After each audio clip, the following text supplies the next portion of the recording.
People, we are live. All right. What the So hell happened out here? I hope everybody I'm guessing the had military a bombed the very shit out wonderful of this Mother's place. Day. I know I they do certainly that? did. Got to Sometimes call my destroy mom, parts of the city talk to that her. were Haven't lost to the I've talked to her, every or week, to rebels. but you know how that goes. That seems like overkill. I don't get Well, to go back home and see her as usually much as works. I like, On the and infected rebels. hopefully you guys are calling your mom Believe and me, talking to your parents. you're lucky you didn't grow up. in One day Houston. you guys are going to, Starting to get that impression. you're What going to would wake happen up, if I'd stayed? and that's going to be the last day Probably just become that you one could more have asshole soldier. No way.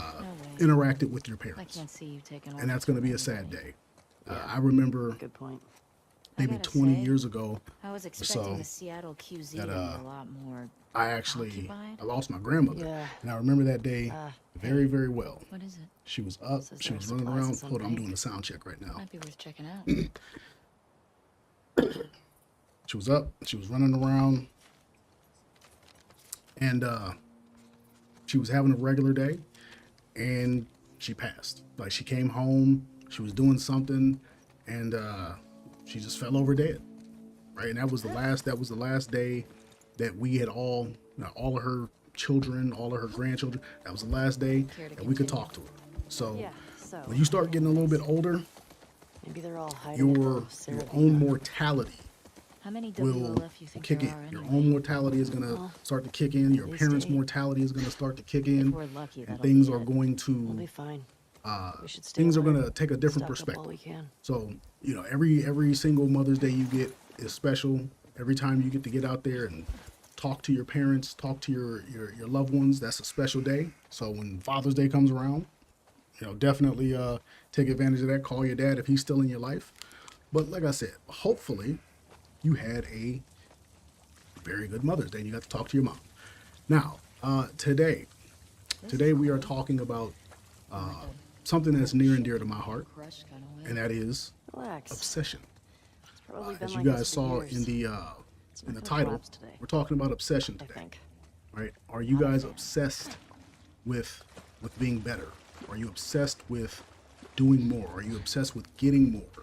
I'm not saying that you should be, one of these hustle bros or anything like that. I'm just simply saying you should have a healthy obsession with outpacing your competition, right? The world is changing. We don't live in 2019. 2019 ain't coming back, right? So you guys have to have an understanding that you're going to need to get more. And everybody wants more. Everybody wants a better girlfriend. Everybody wants their wife to love them. They want their kids to love them. People want things, and it's understandable. The problem is the overwhelming majority of people don't have what it takes to get those things. They don't have the inherent drive, right? There's a drive and an ambition that comes with getting more, with doing more.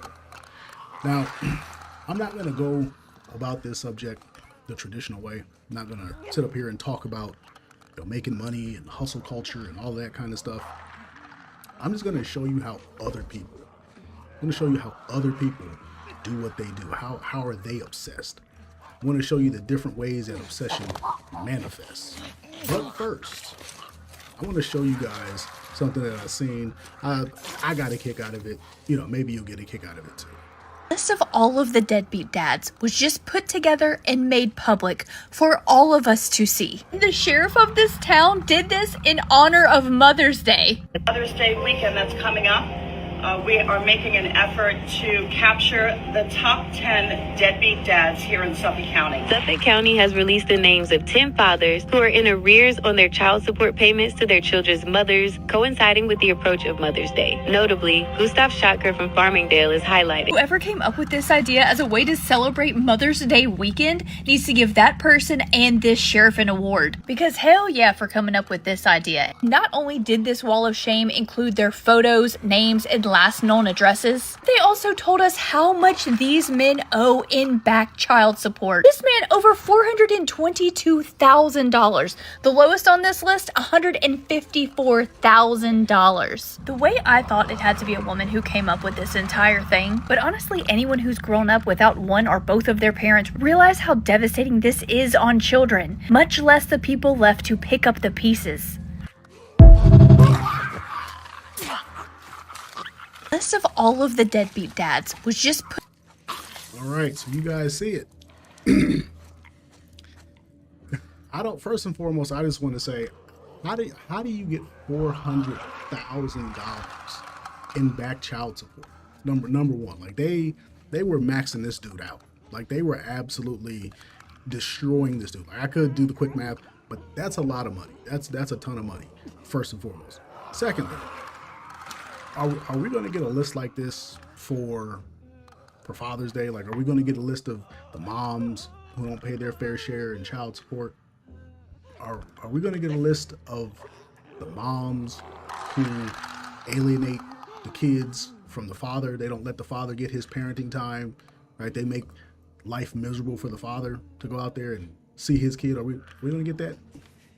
Right? But you guys kind of see what's going on here. But the reason that I'm putting this up here with the title of obsession is because you guys have to understand that when it comes to obsession, most men want to date. The overwhelming majority of men want to date, right? There's a ton of dating podcasts out there. There's all kinds of, Andrew Tate types. There's all kinds of fresh and fit types. Everybody's been talking about dating to like the moon and back since maybe 2017, 2018. Like that's when it really picked up.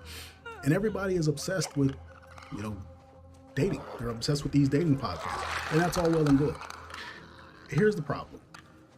What happens when you have one of these people, one of these dating podcasts, and they start talking about kids and stuff?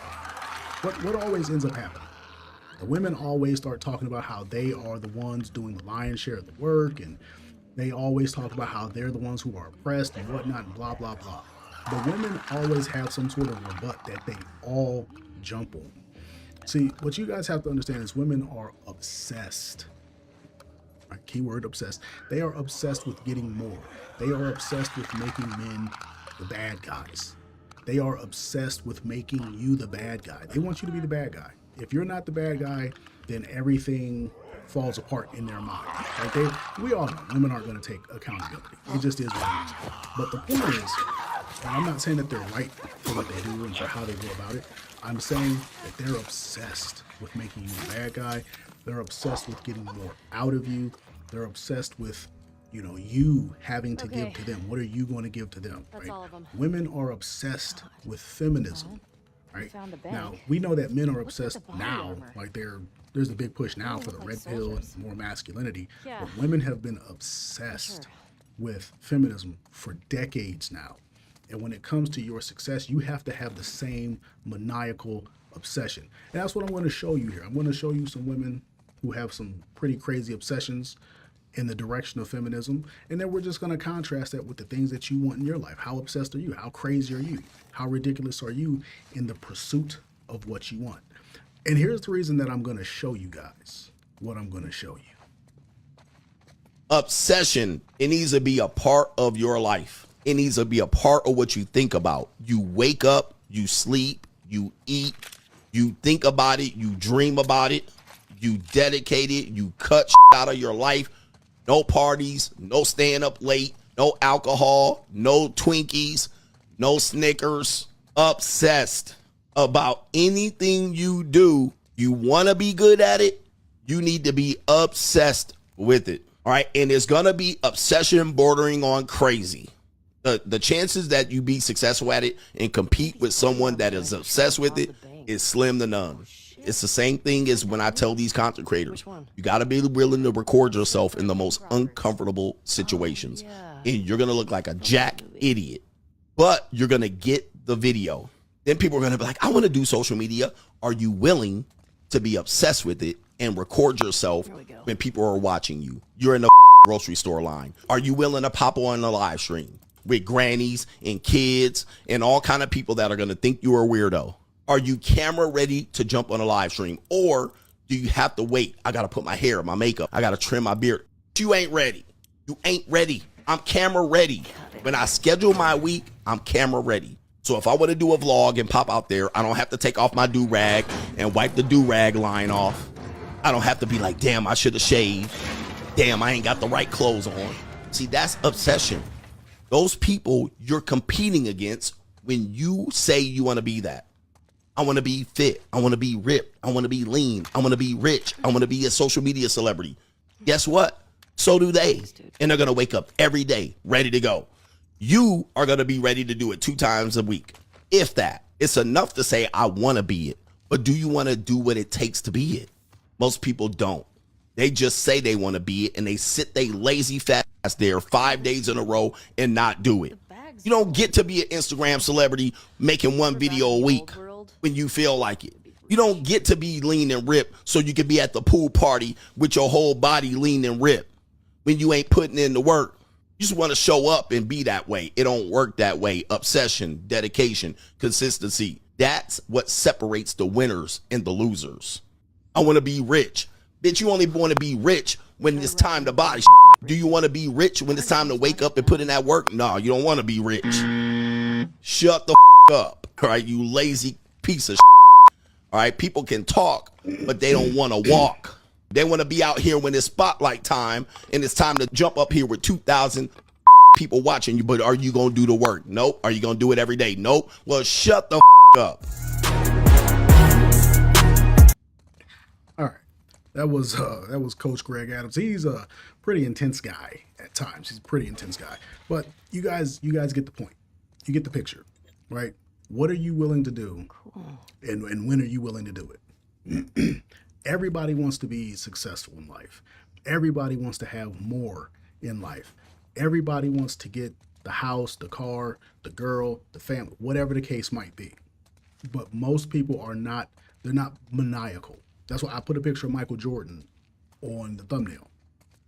Michael Jordan is maniacal in his lust and his hunger for success. And most people aren't. Most people are just flat out lazy, lethargic.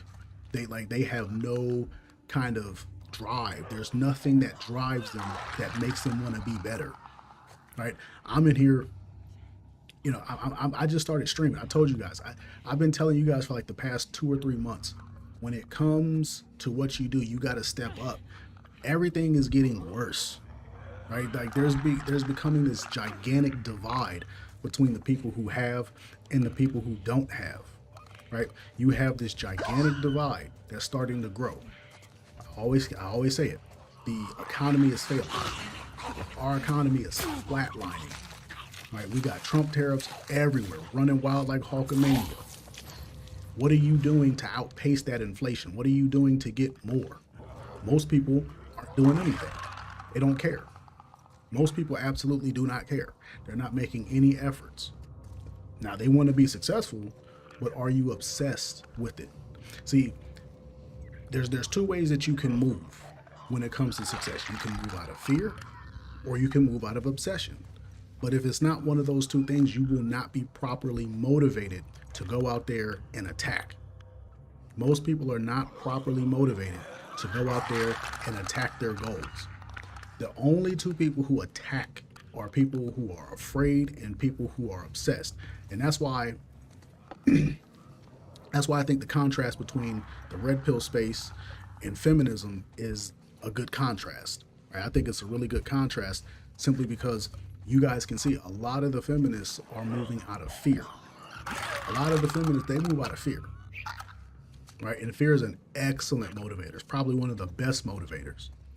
But if you guys have been watching my channel for a long time, I've tried to give you guys fear. I've posted videos that show you what happens when somebody goes homeless. Right? I'll talk about that. What happens when a man ends up homeless? And like I said, I don't know where you guys live. I know where I live. I don't know where you live. I know that in Southern California, when somebody ends up homeless, that's it. Agreed. There is no bounce back. There's almost no bounce back. And I've told you, you have to live in constant peril, in constant fear that something is going to happen, right? This idea that you can just bounce back. I've been in Southern California, in San Diego for since 2011.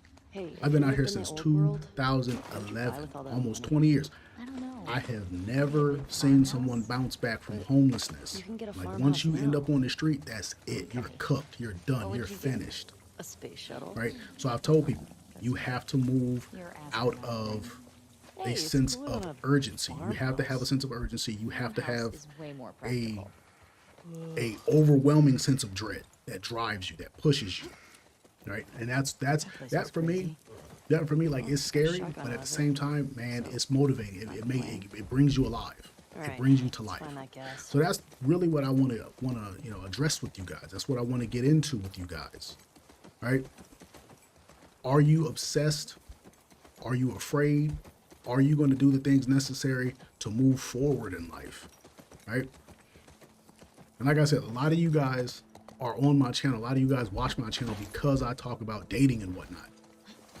I want to ask you guys a question. Is this place free? Is that if you end up homeless, just go get a housing job? It's not that easy. It's you know what's crazy? It's really not that easy. Overcoming homelessness is extremely difficult. Right? That's why I said, like, I've been out here since 2011 and I've never seen anybody overcome it, because most people think that they are going to just bust a move and just go do this, just go do that. You got to have an address. You got to have an email address. You have to have a stable residency, all of that. You can't be in a state and be homeless and say, I just need a job. Like, they have to prove residency for taxation purposes. That's what makes it so difficult. A lot of people end up homeless and they don't have any kind of residency. They're not going to hire you. And homeless people don't make the best workers. You're not going to come to work on time, potentially. Right? Everybody thinks the same thing. It says go to Marines or something. You know what? I was in the Navy. I was in the Navy for 10 years. And I met quite a few people who ended up in that situation. And I tell people that. Like, you're homeless. Like, you don't have any, there's no move to make. Like, that's it for you. You ain't busting no move. Go to the military. A lot of people, they remain homeless. Like, they become homeless and they remain prideful. Like, they won't do it. I have never in my life understood how a grown man can walk through life, have absolutely no plan, no fail safe. Like, there is no, if worse comes to worse, I'm gonna do this. They don't have that. I've never understood it. I agree. Go to the Marines, go to the Army, go to the Air Force, something. You're desperate. You've lost the game of life. Like, what else do you have? So yeah, I agree. I 100% agree. But homelessness is not a joke, especially out here in California.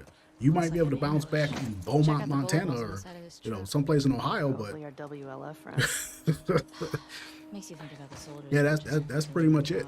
Unless you're like a woman and you can just go, find you a husband or something like that. But it don't work like that for men.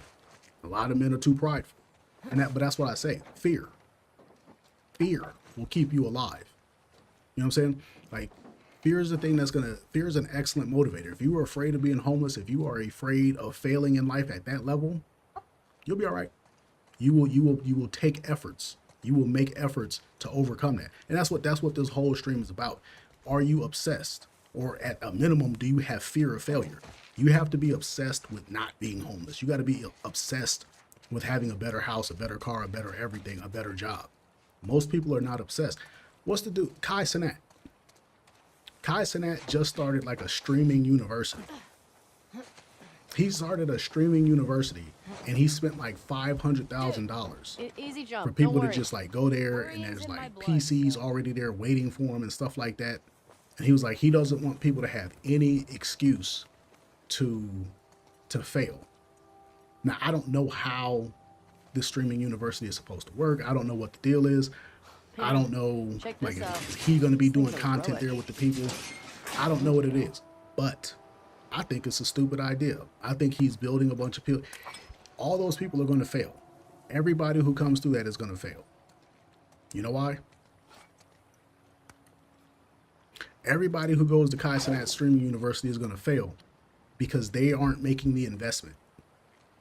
They aren't spending their last couple $100s to get some streaming equipment. Do you know what you're doing? There's no fear. There's no external motivator. It's all being given to them. Now, I'm not saying that he's not doing a good thing. I'm not saying that. I'm saying when you don't invest in yourself, you won't take the action steps, right? It's like a person who goes to college. If you go to college for a job, for an engineering degree or something like that, you spend all that money, you're going to you're going to put in the effort to get a good job in that field because you got $60,000, $70,000 in student loan debt. Is it, what's up, OG? You need mods yet? Nah, not yet. I don't have that much going on in my chats to need mods, but soon, hopefully. But no, you guys have to understand. If you're not investing in yourself, you're not gonna take that step, right? Now, like I said, I know a lot of you guys, a lot of people want to date, a lot of people want to get married and stuff like that. Do you guys want to know one of the craziest marriage statistics I've seen in recent years? And this speaks to obsession, people who are obsessed. One of the craziest marriage statistics I've ever seen is that, according to the CDC, the perception of better financial outcome after a divorce leads exactly 12% of women to get divorced. Here, let me see if I can put this up here on the screen.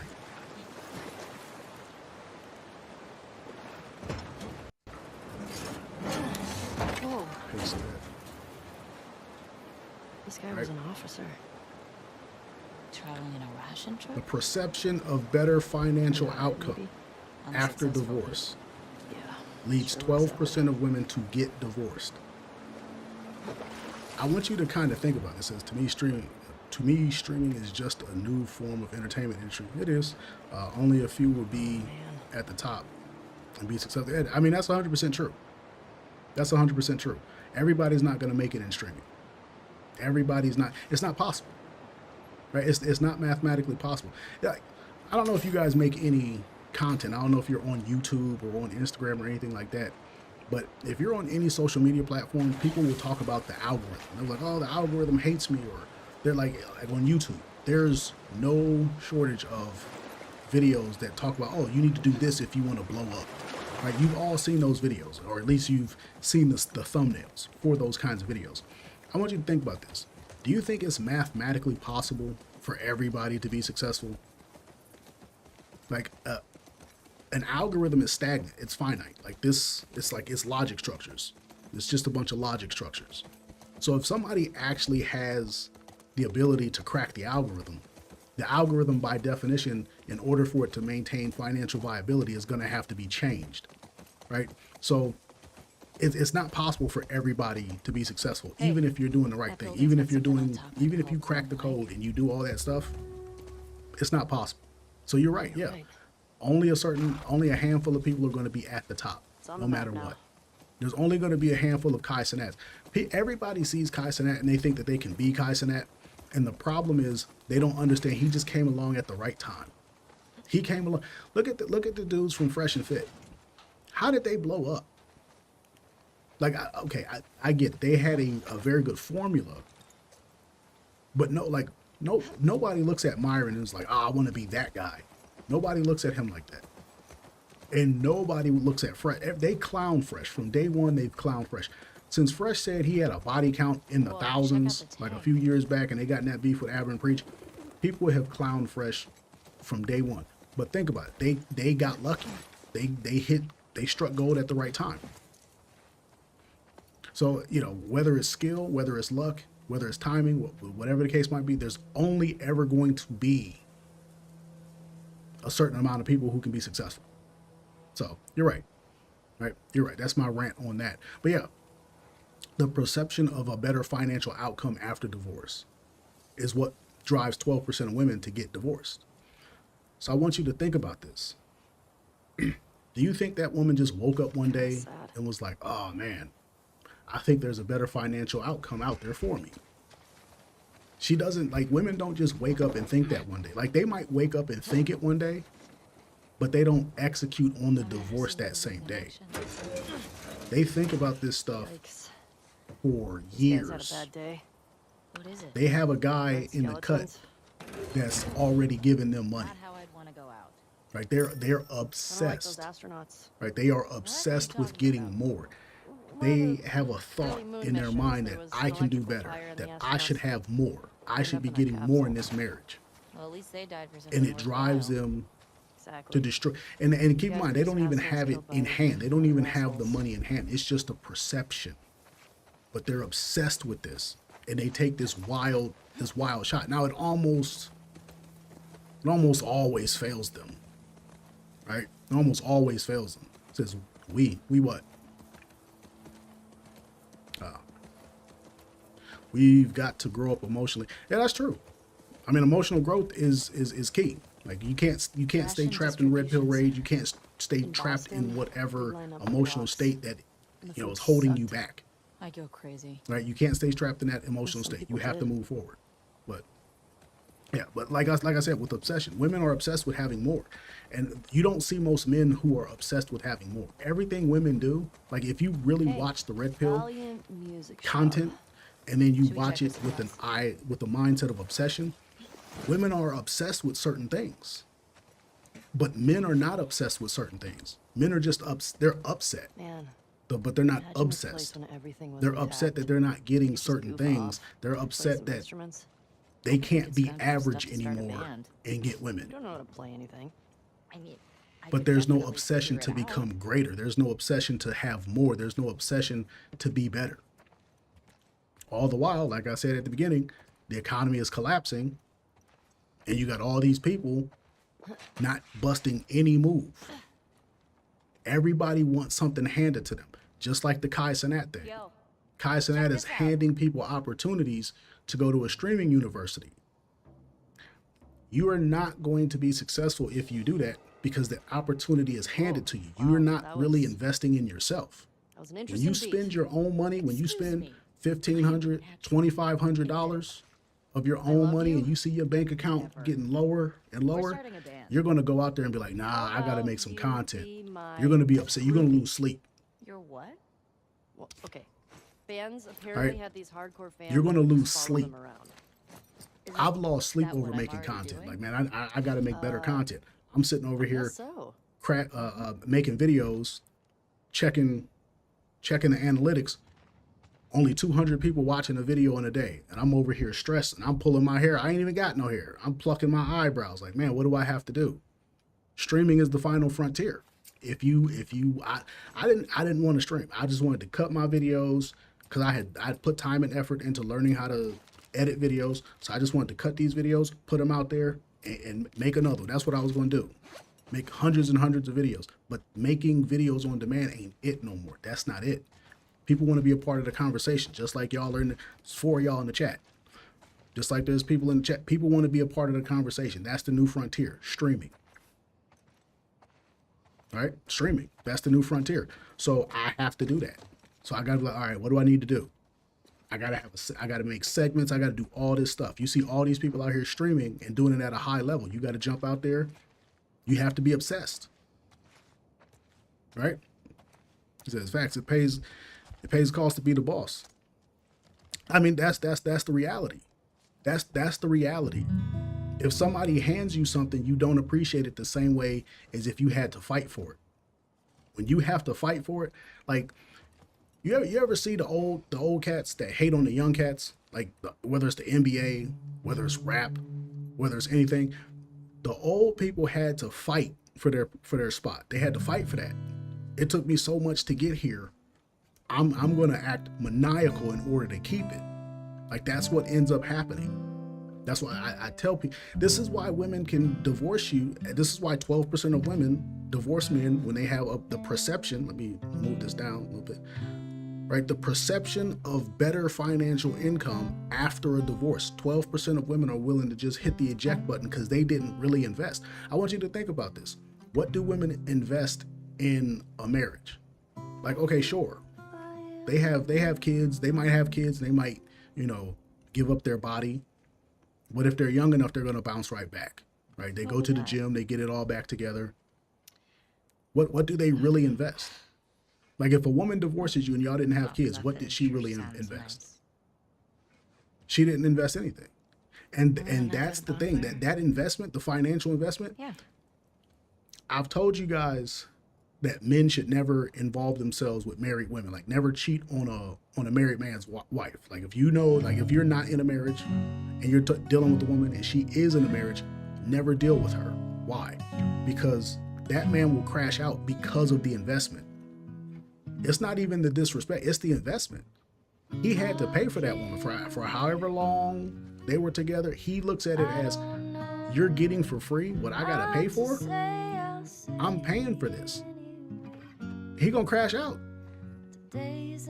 When you don't have to put any effort into getting something, you don't really cherish it.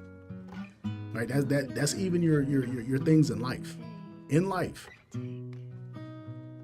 Let me put this up here.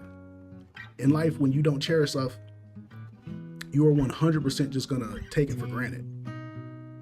Let me throw this one up here.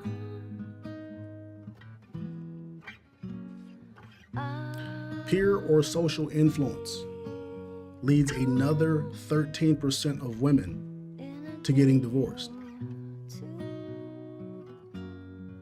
Have you ever heard of Anton Daniels? He does live streams on world political, geopolitical, economic, and social events. Yeah, I know who Anton is. I feel like you have a great mind to that niche. Yeah, like once I get more articles, once I get the hang of streaming, I will definitely be talking about all that. Like I wanted to talk about that. I don't know if you guys saw that statue of that big black woman. I was going to talk about that, but I didn't want to start off. I didn't want to get too offensive. You know, I didn't want to be too offensive, but yeah, there's a lot of stuff to talk about. There's a lot of stuff to talk about. One of the, like my passion right now is just leveling up and making money and changing the mindset of people. Right. But yeah, definitely there's a lot of stuff going. Geopolitics is huge right now. Because like I was saying on my last stream, if you don't believe that we're in World War III, when we have two nuclear powers, was it India and Pakistan fighting with each other, dropping bombs on each other, you're crazy.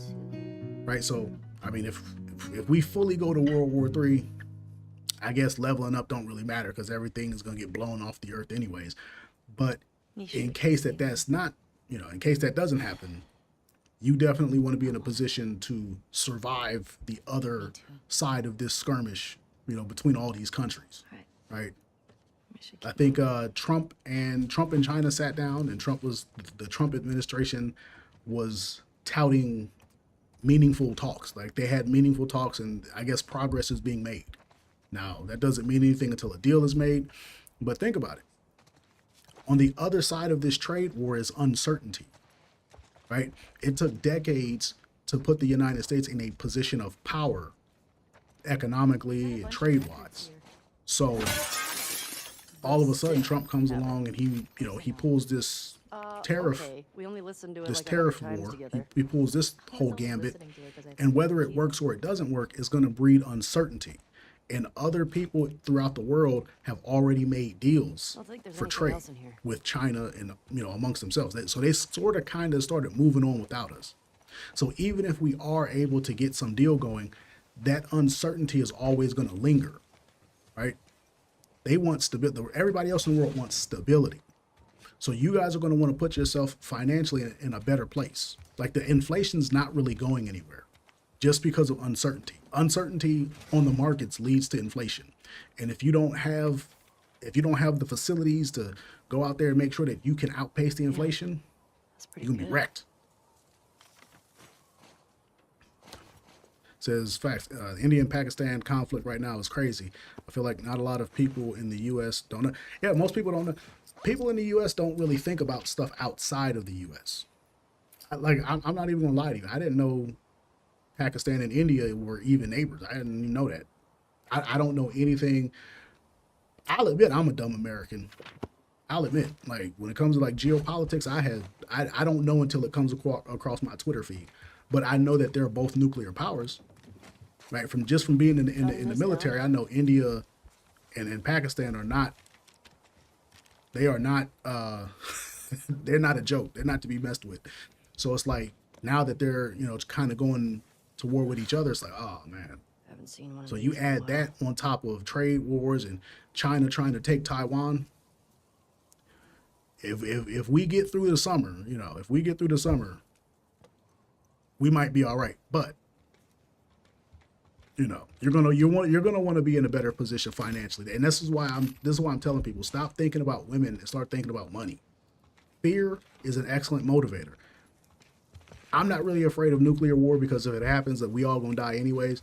But I am afraid of being homeless and destitute because of a trade war, and a war that causes worldwide shortages of food and stuff like that.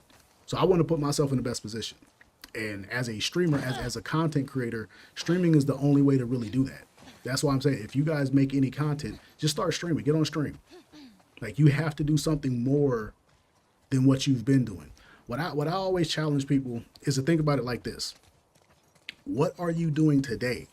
Like, what are you doing right now today to make sure that you get even one more dollar that you weren't scheduled to make? Like, everybody works a job, 9 to 5, maybe hourly, whatever. What are you doing today to put yourself in a position to get even one more dollar that you weren't scheduled to make? That's the obsession. Once you make $1, can you make that dollar over and over and over and over again? Okay, you can make that $1 that you're not supposed to be making extra. Okay, now can you do $2, $3, $4? It sounds stupid, right? It sounds stupid. But at the end of the day, if you're obsessed with making even one more dollar per day, per week, it's gonna grow. And that's the thing that separates people that's what separates the haves from the have-nots.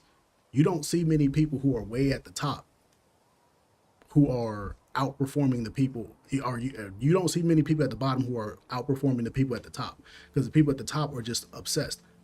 Do I need to play the clip again? Well, let me play this for y'all who might have gotten here a little bit late. Obsession, it needs to be a part of your life. It needs to be a part of what you think about. You wake up, you sleep, you eat, you think about it, you dream about it, you dedicate it, you cut out of your life. No parties, no staying up late, no alcohol, no Twinkies, no Snickers. Obsessed about anything you do. You want to be good at it, you need to be obsessed with it. All right. And it's going to be obsession bordering on crazy. The chances that you be successful at it and compete with someone that is obsessed with it is slim to none. It's the same thing as when I tell these content creators, you got to be willing to record yourself in the most uncomfortable situations. And you're going to look like a jack idiot, but you're going to get the video. Then people are going to be like, I want to do social media. Are you willing to be obsessed with it and record yourself when people are watching you? You're in the grocery store line. Are you willing to pop on a live stream with grannies and kids and all kind of people that are going to think you're a weirdo? Are you camera ready to jump on a live stream? Or do you have to wait? I got to put my hair, my makeup, I got to trim my beard. You ain't ready. You ain't ready. I'm camera ready. When I schedule my week, I'm camera ready. So if I want to do a vlog and pop out there, I don't have to take off my do-rag and wipe the do-rag line off. I don't have to be like, damn, I should have shaved. Damn, I ain't got the right clothes on. See, that's obsession. Those people you're competing against when you say you want to be that. I want to be fit. I want to be ripped. I want to be lean. I want to be rich. I want to be a social media celebrity. Guess what? So do they. And they're going to wake up every day ready to go. You are going to be ready to do it 2 times a week. If that. It's enough to say, I want to be it. But do you want to do what it takes to be it? Most. Like, you guys see what I'm saying now? Like, obsession. You have, like, he's not lying. Like, you have to be absolutely obsessed. You got to be crazy. Was it Scott said facts? We got to elevate our bags so we live in safer zip codes. Depending on where you live can determine your safety overall as well. But I could be no. Where you live is 100% going to depend on that. Like, you can get mugged anywhere, but you're certainly going to get mugged in Harlem or in Crenshaw and Slauson in East LA before you get mugged, you know, in a safe, affluent, mostly white and or Asian neighborhood. I said this on the last stream. Nobody in the world, and I mean absolutely nobody who says I want to move to America for a better life says I want to move where the blacks and the Mexicans are. Absolutely no one. Right now, I'm not trying to be anti-black or Mexican. I'm just simply saying that's where the overwhelming majority of the crime is.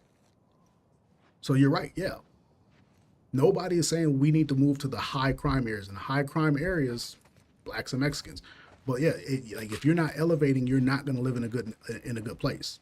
And when you don't live in a good place, you really can't level up because the crabs in a bucket are going to pull each other down. People don't. They just say they want to be it, and they sit they lazy fat ass there 5 days in a row and not do it. You don't get to be an Instagram celebrity making one video a week when you feel like it. You don't get to be lean and ripped so you can be at the pool party with your whole body lean and ripped I hate that when shit. you ain't putting in the work. You just want to show up and be that way. It don't work that way. Obsession, dedication, consistency. That's what separates the winners and the losers. I want to be rich. Bitch, you only want to be rich when it's time to buy shit. Do you want to be rich when it's time to wake up and put in that work? No, you don't want to be rich. Shut the up, all right, you lazy piece of shit. All right, people can talk, but they don't want to walk. They want to be out here when it's spotlight time and it's time to jump up here with 2,000 people watching you, but are you going to do the work? Nope. Are you going to do it every day? Nope. Well, shut the up.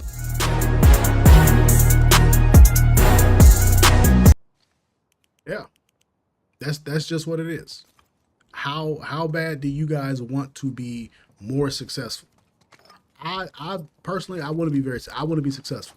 Like I lose sleep over not making more money. Like when I look at my YouTube views and I didn't cut a video and I only got 200 viewers in a day, I'm looking at how my channel started way up here and YouTube and throttled me. I'm like, oh man, I got to do something. I'm obsessed. I lose sleep. I'm sick at the stomach. I'm walking around trying to get my steps in and stay in shape during the day. And I'm like, what am I doing wrong? It's an I obsession. think we should head down there. Getting more is an obsession. And it's not, I'm not even talking about like just greed, just like you said, putting yourself in a better position. How do you put yourself in a better neighborhood? Right? We're going to address Scott's comment real quick. Y'all definitely owe us something. Stop saying that we entitled. A child cannot be entitled. You chose to have us. We didn't actually be here, so therefore you owe it to us. As a matter of fact, when I was in the womb, if I would have known that y'all was gonna be poor, I would have never came out. Make me go through the misery and make me go through hell in life because you ain't get your shit together before you decide to have kids. Why would you bring a kid to your miserable world? Shout out Y'all to definitely Scott owe us some. Stop. in the chat. That's exactly what I'm talking about. Some kind of You have to be WLF obsessed with something. putting your child in a better position prior to that kid coming into the world. This kid said, if I would have known y'all was going to be poor, I wouldn't even came out if I had that choice. Scott is 100% right. You have to be What is that? focused on WLF elevation. propaganda. you have to have a maniacal drive In New to Mexico, say, I'm going these to put my guys kid call in the the best Ravens position possible. I'm going to go out there and I'm going to work Constitution, they super call hard so themselves. my kid don't have to suffer. What was their deal? You know how many people think it's good enough to just go out there, oh man, I'm making $50,000 a year. My woman really loved me. We can have kids. Great dudes. Now your kids are poor, Yikes. living in a lower income community, got to go to school with all the gangbangers and the thugs, Here's their and you plans. wonder why your kid get drugged over into that. Man, the WLF You weren't just obsessed like with the your child's military, huh? success. Way more successful. You weren't than the obsessed with your fireflies own ever were. success, so you were like, oh, $50,000 is good enough. You weren't obsessed with your woman's safety and her happiness, so you was like, ah, man, you know, the little bit of money I'm giving her is good enough. And you didn't care about your kid, so you just got this woman pregnant, had this kid. Now the kid is entrenched in poverty. You can't give him the better things. You can't put that kid in a position to succeed. The most successful people, the most successful kids are the ones who have the most, like the best environments. Like this is not like boxing or MMA, where the tougher your environment, you know, the better you're going to be. Right? Now, yes, that kid should have to overcome some adversity. You don't want to be a helicopter parent, but you want to put your kid in the best position right? Honey, and Like it Scott goes was with a saying, love safe fest. neighborhoods. What are you doing to put your kid in a safe neighborhood? And yes, safe neighborhoods don't alleviate all the danger. What is it? The guy down there in Feral Texas, cats end up before I Austin came to Metcalf. Jackson, but they Unfortunately, didn't seem to want to he leave got us. deleted. They were going to So special, an shit affluent high sometimes. school. His have any parents pets? looked to be Nah, fairly it's not affluent, really my thing. Oh, maybe when we're and the done with danger Mama's, still we can caught get a him. nice So little yes, getaway. stuff can still happen. Trayvon Martin. All right. Trayvon Martin dad was living in a nice neighborhood, like a private neighborhood in Florida. I think we got Unfortunately, everything the danger still caught him. So stuff can happen. But in general, do you want to put yourself in the best position to succeed, at least on paper?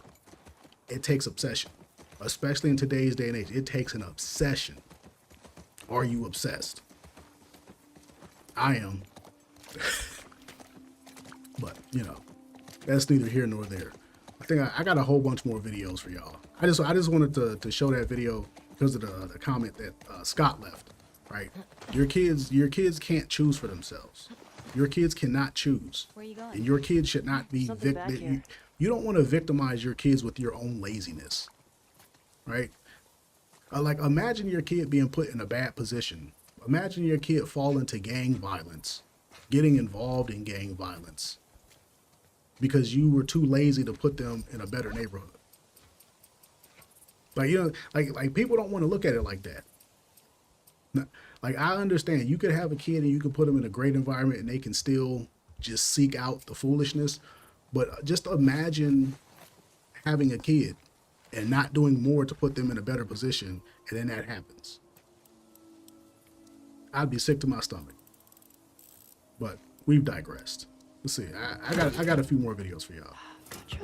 I became aware at a very early age that people with money had power. And I didn't have any power as a young woman. And I didn't like the way that felt. And I would watch people that all men, who had a lot of money and a lot of power. I looked up to them and thought they were incredibly cool. And they were all really bad guys. They were all mafia guys and really bad people. But they were the ones who had all the power, and their wives and girlfriends wore fur coats, and people literally the sea parted when they walked through, and they just had this command.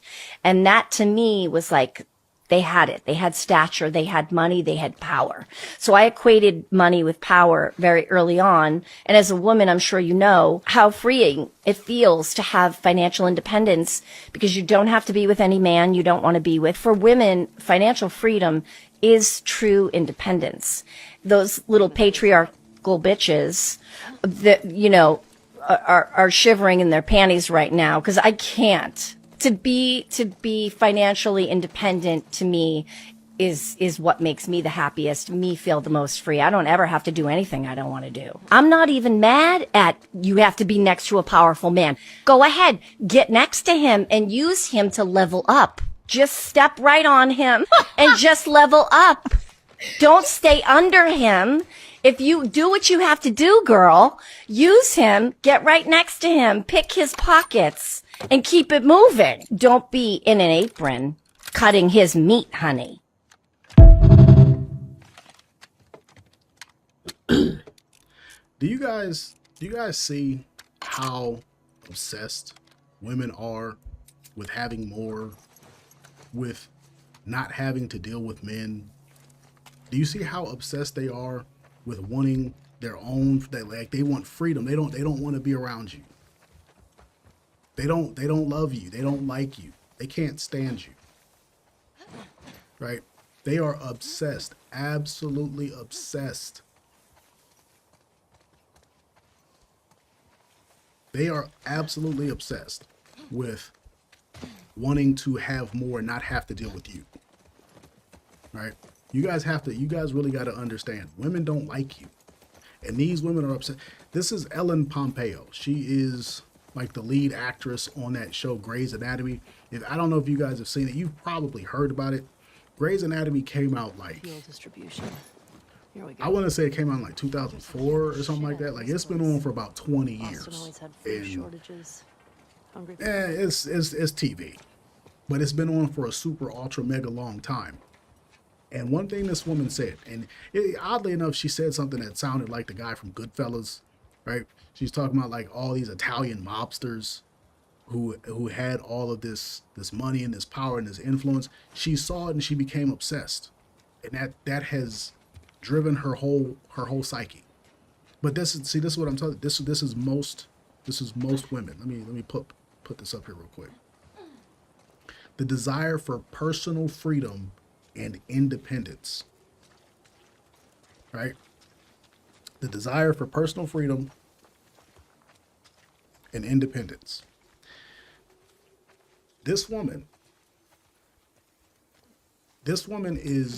she's telling you, go ahead and use men. She's telling you to be a user. She's telling women to be toxic. Be as toxic as you need to be to get what you want. She doesn't care. She doesn't care one bit about the man she's married to. And she is married. Like, she's married to a guy. They've been married for an extensive period of time. As much as I know, they've never gotten a divorce or anything like that. But she doesn't love this dude. And she is the breadwinner. I think he might be like a lawyer or something like that. But these women, they have this mindset of, I need to have more. It needs to be it's all about me. When I am completely financially independent and I don't need you at all, that's when I can really love you. Right? This is what the feminists have. Like, this is the brain rot that they've pushed.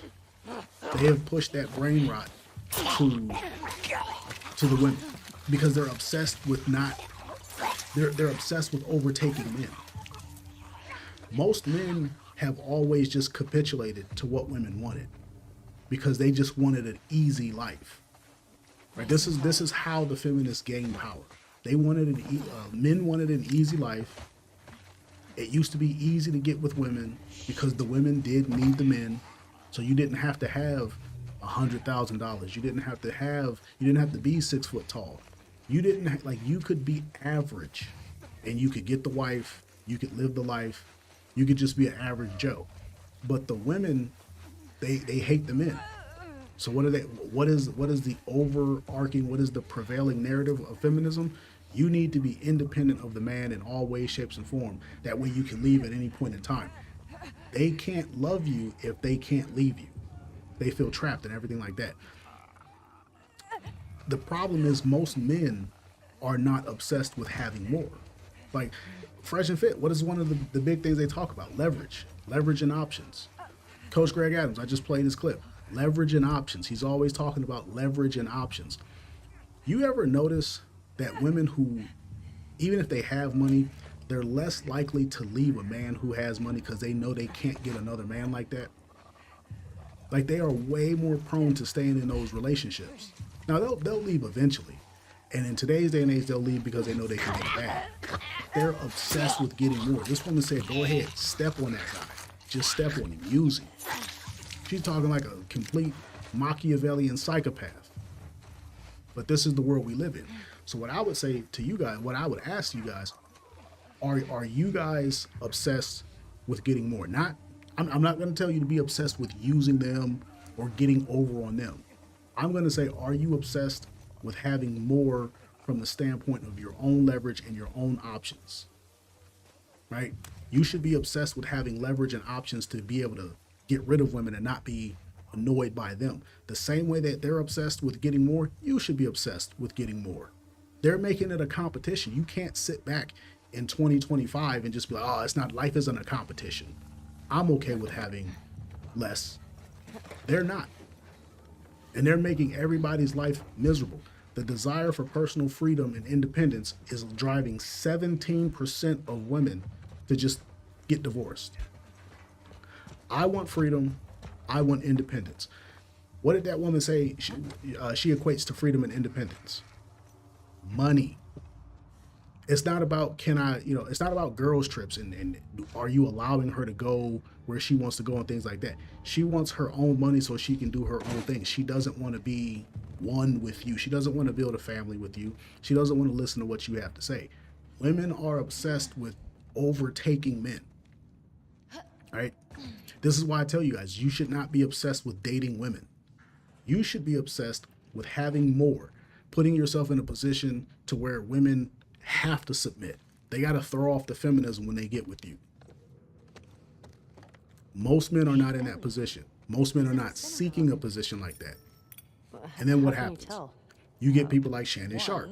There are minority. Shannon Sharp is over here getting fleeced out of 50 million or however many million by some OF model because he has the money, he has the status, he has the position. He has the money and the status and the position, but he doesn't have the intelligence. He's not obsessed with control or winning or being, above all of that crap. Nah, I like coming from Things, not being obsessed with winning has a consequence, and that's one of them. Getting fleeced by OF models. My family always made it out alive. Barely. Let's see. I think I got a couple more videos for you guys.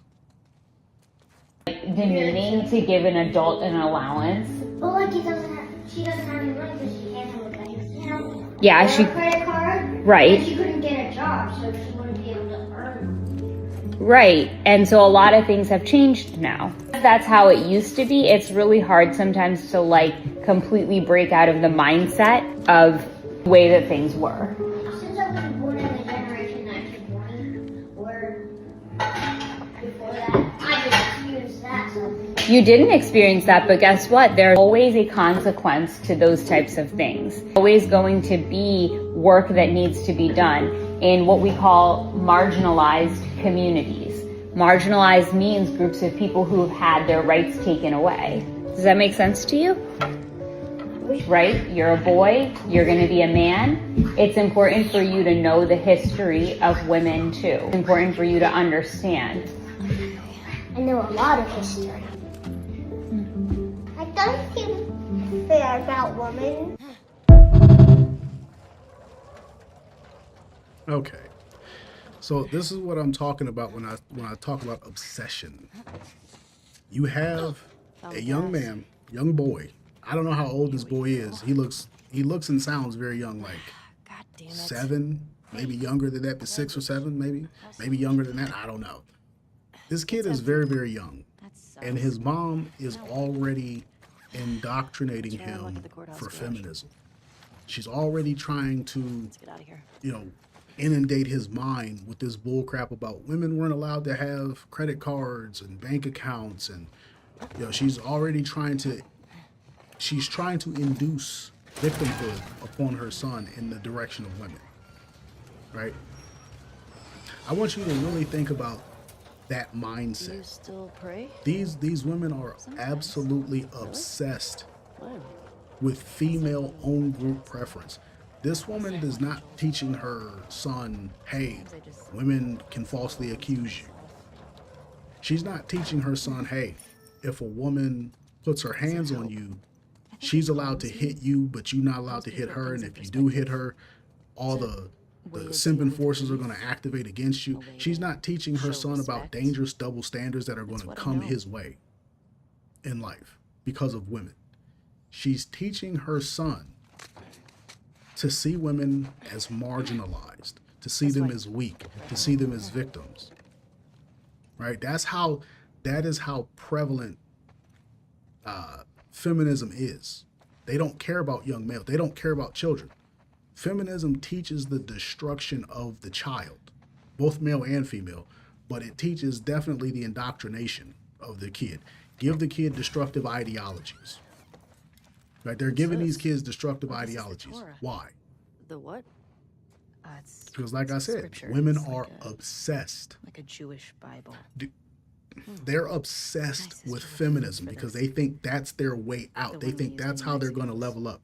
I want you guys to imagine if there was a video that somebody posted giving their 6, 7-year-old son red pill knowledge about women. This person would be chased off the internet. If they were monetized, they'd be demonetized. People would say that's child abuse. Bet I can get to the other balcony with this. The kids in England, I don't know how much you guys know about British politics, UK politics. The kids in England, it's okay. In the UK, they were talking Andrew Tate talking points in like middle school and high school. And it got so bad that Andrew Tate got banned completely on every platform over there. and kids started getting suspended from school for talking his talking points. And like, I guess they have like a minister of education or a minister of male health or something like that. They have ministers of different little departments. One of their high-ranking officials came out and said, we have to reprogram the boys because they're talking Andrew Tate. I want you to think about that. They're openly telling you, if you're talking red pill talking points as a male, if you're talking against feminism, you're in need of reprogramming. You're somehow deficient. It's like a computer that has a virus or a bug. These people are obsessed with feminism. They are obsessed with making men weak. They are obsessed with making men see women as this object to be worshipped. Are you, I don't know if you guys have children, are you obsessed with making your child strong? Are you obsessed with making your male child, red pill aware at an early age? Are you obsessed with making your male child resilient against the attacks of the world? Because the feminists are obsessed with destruction of men. But are you obsessed with the success? Like I played you the video about, let me go ahead and play it again. Y'all definitely owe us something. Stop saying that we entitled. A child cannot be entitled. You chose to have us. We didn't actually be here, so therefore you owe it to us. Right, I played you guys this video about the guy talking about just from a financial aspect of having a child and preparing the kid adequately. Are you going to adequately prepare the kid to come into the world, to come into life? Right? He's just talking about finances. But what if you have a kid and you don't prepare him mentally, you don't prepare him emotionally, you don't prepare him socially? You have this kid, and from a mental, emotional, social aspect, this kid comes into the world and he's being inundated with feminism, like this boy in the video. Think about that. What happens if you have a son, and let me put this graphic back up here. What if you have a son and your wife or your girlfriend is one of the 17% of women who, for her own desire, for personal freedom and independence, she decides, I'm going to leave you. I'm going to leave you because it's all about me. You married one of the 17%, so she leaves you. Okay. Then all of a sudden, let me take this down. It might be worth grabbing. You have to deal with this. The needing to give an adult an allowance. But like she doesn't. All of a sudden, your son has been taken from you, and his mom is filling his head with feminist gobbledygook. Yeah, Credit card. right. She couldn't get a job. So. Your son knows all about the history of how women were abused, allegedly, and all of this and all of that. The mom is telling the son all this crap, but not putting on, any of the finer minutia and detail. Right? The mom is teaching your son all of these feminist talking points, but she's not teaching the kid why the world operated that way from a financial standpoint. Think about that. Like what happens? What happens when this is what your kid is going through? Right. And so a lot of things have changed now. That's how it used to be. It's really hard sometimes to completely break out of the mindset of the way that things were. Since I was born in the generation I was born, this kid knows all about the history of feminism, and this kid knows all about the history of women being oppressed. But does he have any red pill knowledge? Now, I want you to think about this. What happens when this kid turns 24, 30 years old, and his life has not panned out romantically the way he thought it was going to be? Nobody gave this kid no red pill awareness. This kid is being programmed to be a simp. He's being programmed to be a nice guy. And we all know nice guys finish last. But it's because women are obsessed with overtaking men to the point that they will destroy their sons. They hate men. They are obsessed with it. They have an obsession with destroying the patriarchy and all of those kinds of things. So imagine you have a son and you were not obsessed with preparing him adequately. You were not obsessed with making sure you had the right woman by your side. He gets taken from you. You didn't prepare him any way, shape, or form for what he was going to face. Then he's 24, has no romantic options, is frustrated with life, and he's ready to crash out. That's how a lot of these guys are getting to the red pill.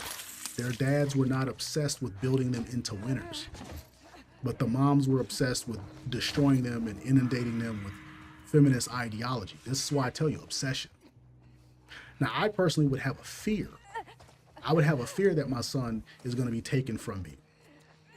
Right? I would have that fear, and I would be telling my son all this red pill stuff. I would be preparing my son as much as I possibly could for the real world. Is that what people are doing when they have kids? Are men preparing their sons? Because women are preparing their sons to be simps because they don't care about them. This woman has no clue. Like, I guarantee you, I bet my life, the man that this woman is married to, because in other videos you do see her wedding ring, she is married. The man that this woman is married to is probably nothing like what she herself is building her son into. She's probably married to a guy who's authoritative, top-notch, go-getter, high earner, and she's going to build her son into a loser that no woman is ever going to want. The father has no obsession with his son's success. And it's horrible and it's sad to see. So crazy now being a boy mom, because the microscope is on us, man. We are underneath such a microscope, everything we do. And I'm fine with it, because I think if we change the game, we could really change how things work out in the world. I really do. I don't mind it. You know what I mean? And my girlfriends were on it right away. The second they found out that I was having a little boy, they were like, it's all up to you.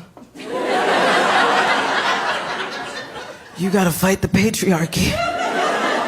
And I was like, can I teach him the alphabet first? I can. I just got to be real intentional with it. You know what I mean? Like, A is for accountability. B is for bodily autonomy, and C is for consent. Repeat it to mommy.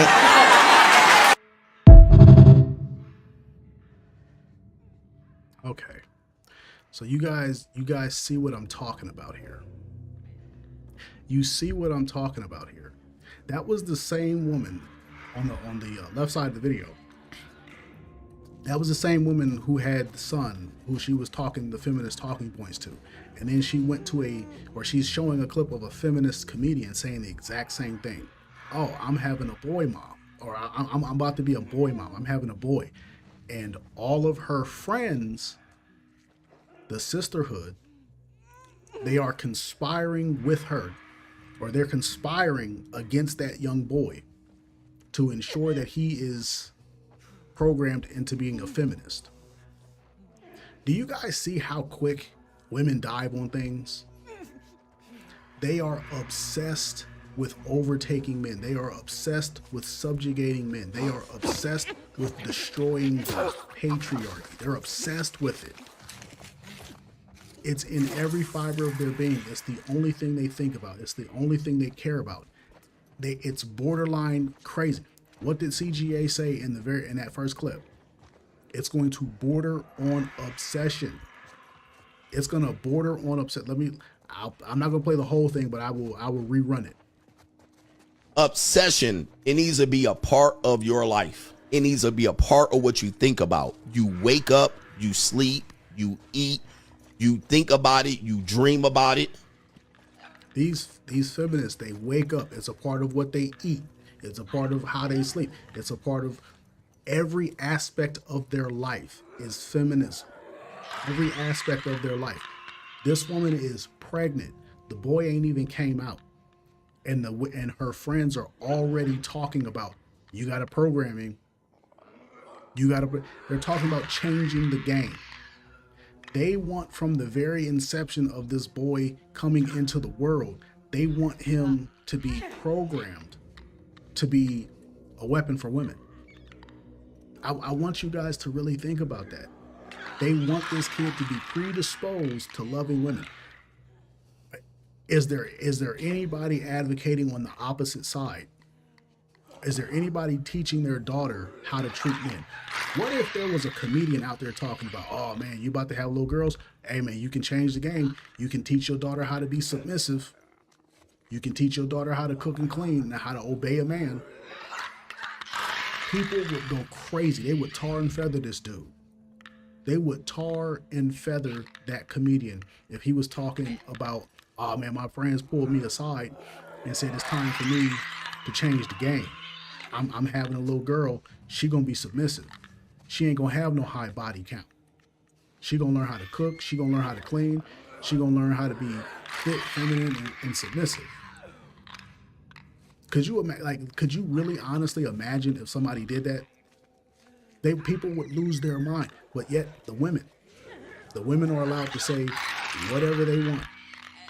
They are obsessed. This is what I'm talking about. Obsession. Are you obsessed with success? Are you obsessed with overcome? Women are obsessed with feminism. Everything that feminism promises, it promises them that they're going to be above the men. It promises them that they're not going to need the men. It promises them that the world is going to change and be different and yada, yada, yada. Everything that feminism is, they are obsessed with it. They eat it. They breathe it. They sleep it. They go to sleep thinking about it. They can't, like, it's a part of their very fiber, all the way down to them having children. I think so. Oh, I'm about to have a child. Time for me to indoctrinate. That's what feminism teaches. I wonder what it was like to serve Right? on a jury. But you don't see men who are obsessed with building other men. You don't even see men who have a brotherhood. How many of you guys are a part of a brotherhood? Give me 5 minutes of my knife. Put it in the chat. Are any of you a part of any kind of brotherhood? Do you guys go anywhere where it's just you and the guys and y'all can do man stuff and there's no women around? You might be a part of an MMA gym, but I bet there's women there, especially if you live in America. If you live in America and you go to an MMA gym, I guarantee you there's women in that gym and they come in the spandex and all the sports bra and all of that. Right? There's no place for you to go as a man to have a brotherhood because women are going to invade those spaces. Right? Women will absolutely invade your spaces if you have them. I don't know if you guys watch Better Bachelor. He did a show recently. He Never got in trouble back he basically did a video recently talking about something in the UK where these guys had this, they had a male-centric space. They had a space for old guys. And all these guys were retired. They were retirement age. They're like 65 and up. And these guys were just like doing woodworking, right? Like carpentry. Like they would build different things with carpentry. And they would just go in there and shoot the breeze with the guys and stuff like that. And they would just build things. Doghouse, a plaque, whatever the case might be. And the women got a hold of this, like their wives got a hold of this. Like they found out where these guys were spending their time and they immediately invaded the space and said, well, we need to be here too. You guys need to let us in. Well, the gas is in there. Right? And they complained and complained and complained until the men had to let them in. They let them in and the women just took over. Like an invasive species, they just took over. Women are obsessed with ruining everything you have that gives you joy. They're obsessed with it and it never stops. It's not a teenage girl thing. It's not a young 20s woman thing. It's not a 30 or a 40-year-old woman thing. It's a woman thing. They're obsessed with destroying your happiness. They think that they think all of your happiness should come from them. And if you have anything outside of them, that thing needs to go. They're obsessed with control. But how many men are obsessed with control? Like what, the top 1%? How many men are obsessed with saying, I'm gonna put myself in a position to where if a woman ever defies me, you're out, you're gone. Yourself, I guess. Men are not obsessed with controlling women the way women are obsessed with controlling men because they call us toxic, but we don't get to call them toxic. I'm not telling you to be a psycho, but I'm certainly telling you, just the same way women are obsessed with having control, you should be obsessed with having control, keeping control. You should be cold-hearted and ruthless. No, you don't control nothing. This is my space. Get out. You want to be here too bad. Why can't we be here? Don't you want us here? No. And then you see it. They're allowed to get up on stage and talk about changing the tide. I'm gonna play this video again so you guys get the full picture. Hey, That's the wrong one. So crazy now I'm being a boy mom. Because the microscope is on us, man. We are underneath such a microscope. Everything we do. And I'm fine with it. Because I think if we change the game, we could really change. She said that they are up under a microscope. First of all, who put the microscope there? Is it men who put the microscope there? Is it as a boy mom, did men put you under the microscope? Like who put the microscope there? And what are they looking for? What are they looking for when they put you under that microscope? What's it say? This guy was a Right? Frederick It's the name or feminists who something. put the microscope there. They were It's the losing for sisterhood WLF that and put the trying to microscope escape. there. How big And is they're this checking group? to see, are you going to reprogram your lot son vicious. to serve the sisterhood? We need to be They careful. are Let's obsessed. just be smart about it. They are obsessed with the destruction of men. How things work out in the world. I really do. I don't mind it. You know what I mean? And my girlfriends were on it right away the second they found out. The second they found out, they were on it. What does that mean? It means they're obsessed. The sisterhood is obsessed with controlling men, with changing the narrative. They are obsessed. You will never hear a man say, my boys was on it right away. As soon as I told them I was having a girl, they were on it right away. Hey, bro, you got to train her to be submissive. You got to train her to not be fat. You got to train her to not be argumentative. You will never hear that. Women are obsessed with controlling narratives. They can say whatever they want. They can do whatever they want. You cannot. Why? You surrendered your power and you're not obsessed with getting it back.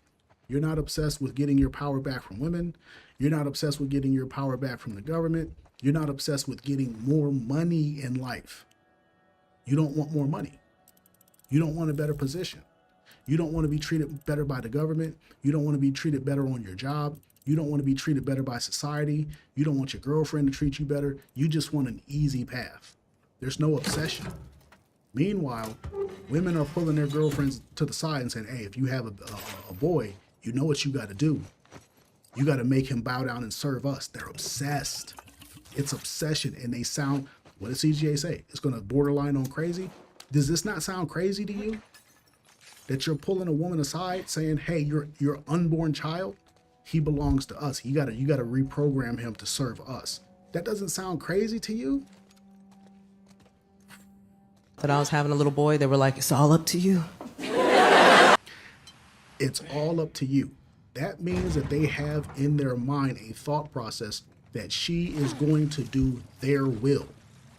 They are pulling her aside and saying, hey, we want you to program this boy to serve women, to be a simp for women, to be a tool for feminism, to be a tool for the sisterhood. It's all up to you. They don't mind doing it. They don't mind indoctrinating the youth. They don't mind destroying them as soon as they're out of the land. But there's nobody obsessed with making sure women are certain way right out of the land. Why? Because men are weak. Men just want a comfortable life. Men have turned essentially into the new men. They want a comfortable life. Everybody just wants to I just want to be comfortable, man. I just want to make my little bit of money and just live an easy life. Meanwhile, women are dominating men. Even from a mental and social standpoint. There's nobody willing to fight. You gotta fight the patriarchy. And I was like, can I teach him the alphabet first? You gotta fight the patriarchy. What does her son, her unborn son, as you can see she's pregnant with her, what does her unborn son have to do with the patriarchy? Like, there's no innocence. Men are not innocent, and even boys are not innocent because these women are crazy. I think that's. I can't. I just gotta be real intentional with it. You know what I mean? Like A is for accountability, B is for bodily autonomy, and C is for consent. Repeat it to mommy.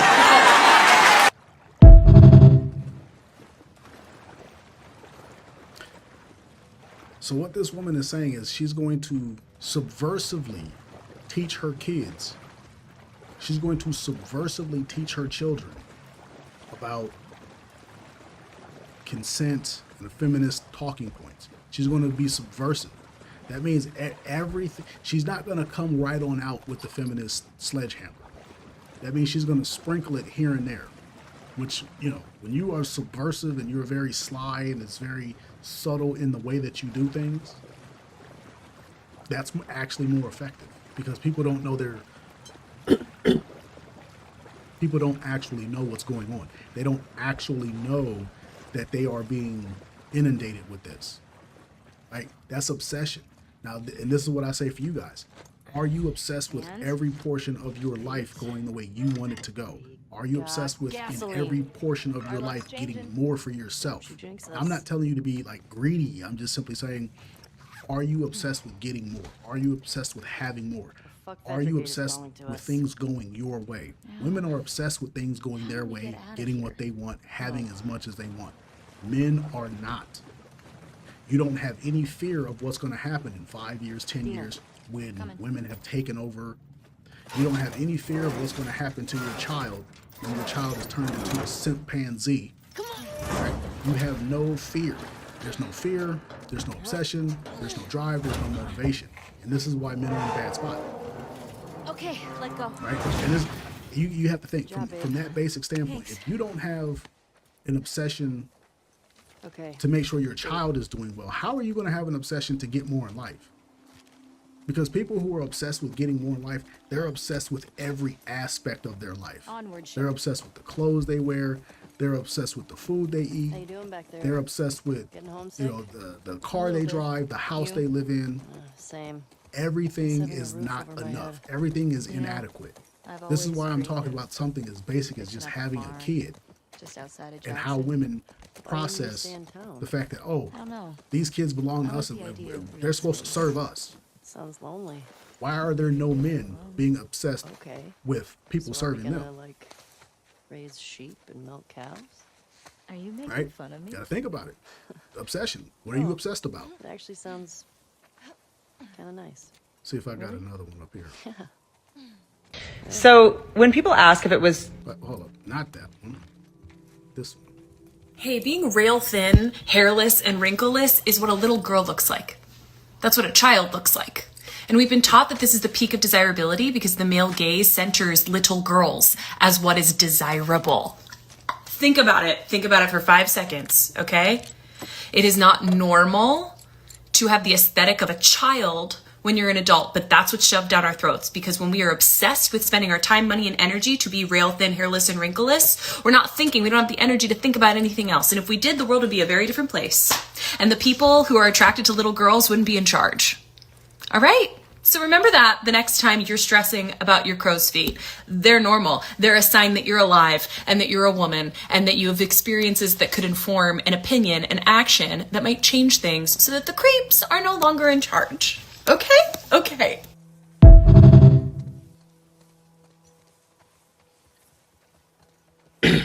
Like, okay.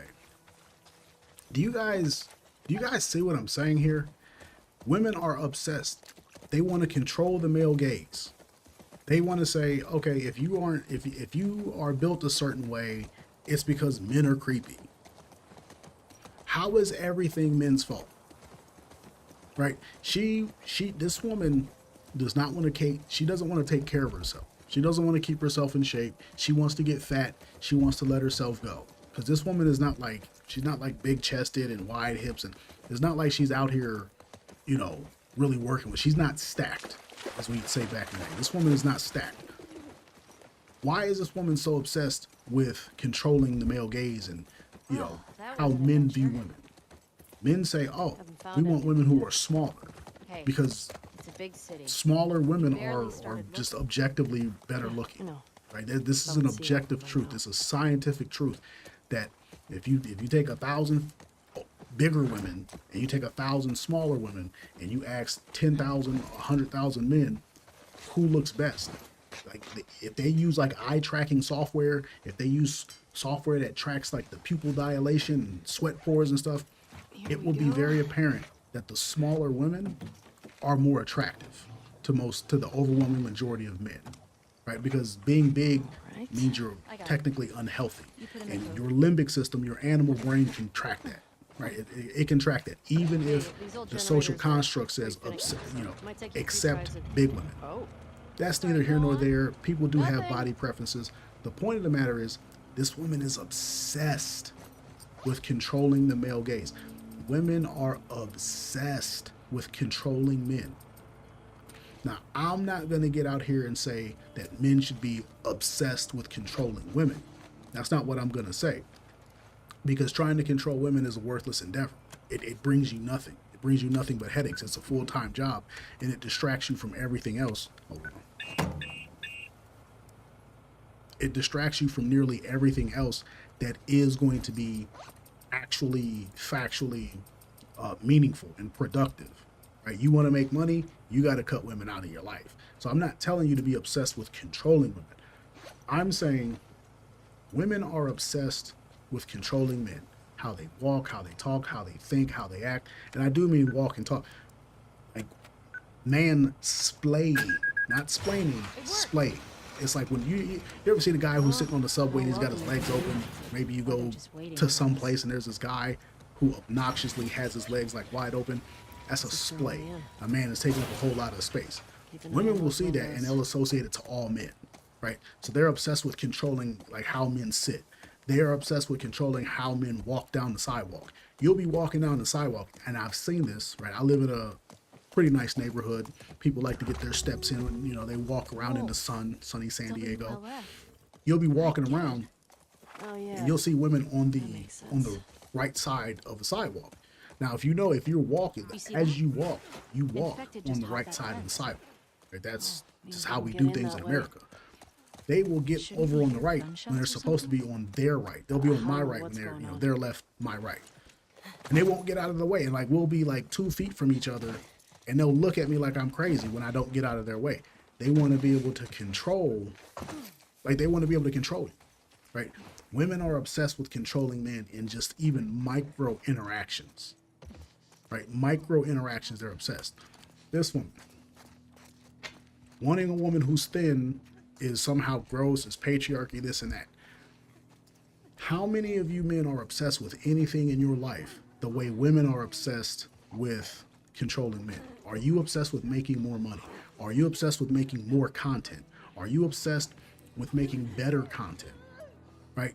Like I said, do you guys make content? Do you make any kind of content? Are you on Instagram? Are you on YouTube? Are you on Facebook? When are you going to start live streaming? When are you going to step up your production? When are you going to start making better videos? Women have shown you their obsession with having more, with overthrowing men. Keep in mind, all women are not going to benefit just because they, women as a whole take a better position on men. But they don't care. They're obsessed. Like they've bought in. They drank the Kool-Aid. They don't care. Are you obsessed with putting yourself in a better position? Just like the women. I'm not using this as a direct corollary. I'm just showing you. Women are obsessed, borderline crazy when it comes to their desire for feminism and how they look at things. They're obsessed with it. Are you obsessed with it?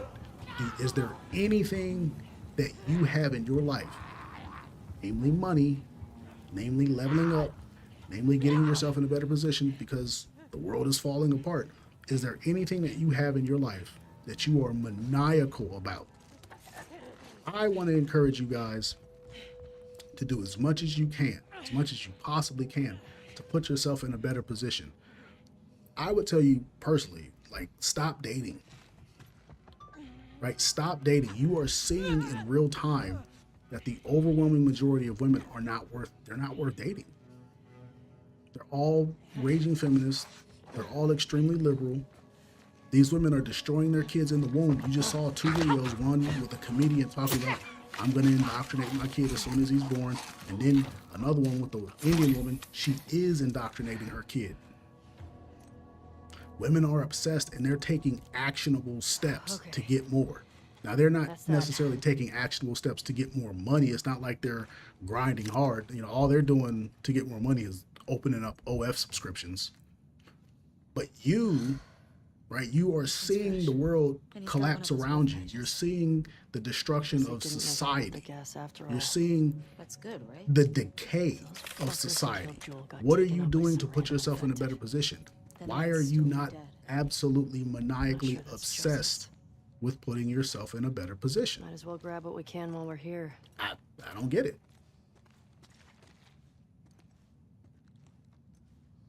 So when people ask if it was hard to be pregnant at 40, what I would say is it's physically like a nightmare to be pregnant at pretty much any age, I think for a lot of different reasons. But the hardest part about being pregnant at 40 is they start calling it a geriatric pregnancy at like 35. I had a 70-year-old gynecologist, like Smithers, told me that I was having a geriatric pregnancy. Like, I guess I just feel like we should be encouraging women to have babies later in life when they're mature adults. Like, it's like, sorry I didn't have a kid at prom and a toilet. Like, I just think we should reward the decision for women to get pregnant later in life. Don't call it a geriatric pregnancy. You know, call it like you finally made a good decision pregnancy. You finally are qualified to do this pregnancy. I'm personally glad that I had a kid way later in life, even though they act like you're a fossil, like zombie mummy walking around with a fetus in your torso. Yeah, I don't know. If I had a kid even a year sooner, I feel like I would have sold it for Taylor Swift tickets. So let's just take the win. They've been shot. You recognize him? Okay. No. So, Maybe obviously utter and complete foolishness from the comedian Whitney Cummings, something like that. So this lady had a baby at 40. Now, there's a lot of women who are absolutely obsessed with having their career. They want to have their career. They want to, live it up, do all the things. Right? They don't want anybody getting in their way, getting in their face, telling them that they can't have it all. They are obsessed with the idea that they can have it all, right? Like they're not going to be told no, stop, or don't. Here's the problem. Most men are not obsessed with the idea of them having it. Most men have no obsession. Most men have no thought process of, I want a woman who's going to do what I want, have the kid early, all those things. This woman she's mad at medicine. They are obsessed with rejecting basic science. Science itself dictates that when you start having a kid at around 35, that's a geriatric pregnancy. Most of your eggs I don't recognize this one either. Most women, just in general, start experiencing menopause around, well, I won't say most women. I'll say something like 30% of women experience menopause or premenopause around 35. I think I actually have that clip. Let me see if I have that clip. I don't know. This is your daily. No, not that one. And the symptoms. Symptoms are in, ladies. Nope, not that one. We'll get to it, but not. I feel like my husband could teach. No. Majority of the. No. Okay. So I'm gonna show you all the rest of those clips. I don't have the clip that I want, but. So when people ask if it was hard to be, but Whitney here, what she doesn't understand is there's a high degree of likelihood that a woman can have a geriatric pregnancy or that you can go through premenopause at 35. Now you can still get pregnant, but think about the symptoms that's going to cause. They don't care. Women are obsessed with rejecting science because it comes from men, right? Oh, that's men's science. That's the man science. They don't want to hear any of that. They don't want to hear the truth. They are obsessed and they are fully invested in rejecting the truth. Okay, I'm not going to tell you that you guys should be obsessed with telling them the truth or making them understand, but are you obsessed with getting better options? Women who are going to obey what you want. Right? And once again, this is not even about women, it's about you. You need to be obsessed with having more so you don't have to deal with this. Imagine the man that has to deal with this woman. First of all, imagine her child. I don't know if she has a boy or a girl, but I played you that clip before where the guy is saying, the kid doesn't owe you. Look at this. You guys remember this clip? Y'all definitely owe us something. Stop saying that we entitled. A child cannot be entitled. You chose to have us. We didn't ask to be here, so therefore you owe it to us. This kid is talking about you owe it to us. I want you to think about this. The Whitney Cummings, she is rich. She's a rich, famous comedian, right?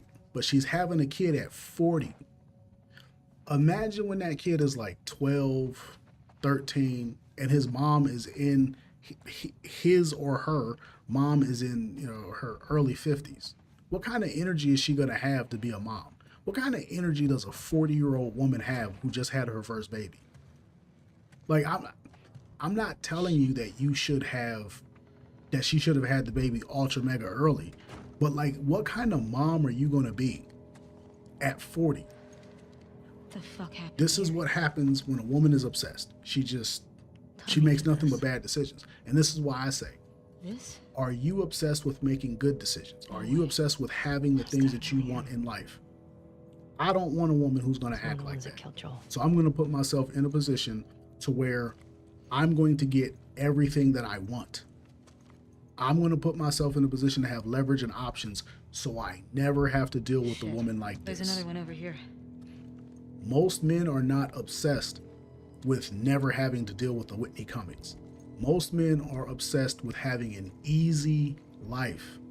And they'll say, I'll take the Whitney Cummings and I'll just take whatever comes with it as long as she's easygoing. Most men are losers.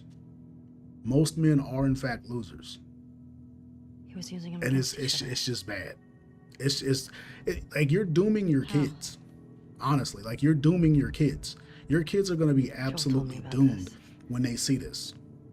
Like, imagine your kid. Ask this guy a question. Imagine you have a kid who goes through this lethargic childhood because the mom just absolutely was not there. She was checked out because she had the kid at 40 and she couldn't keep up with, being a mom.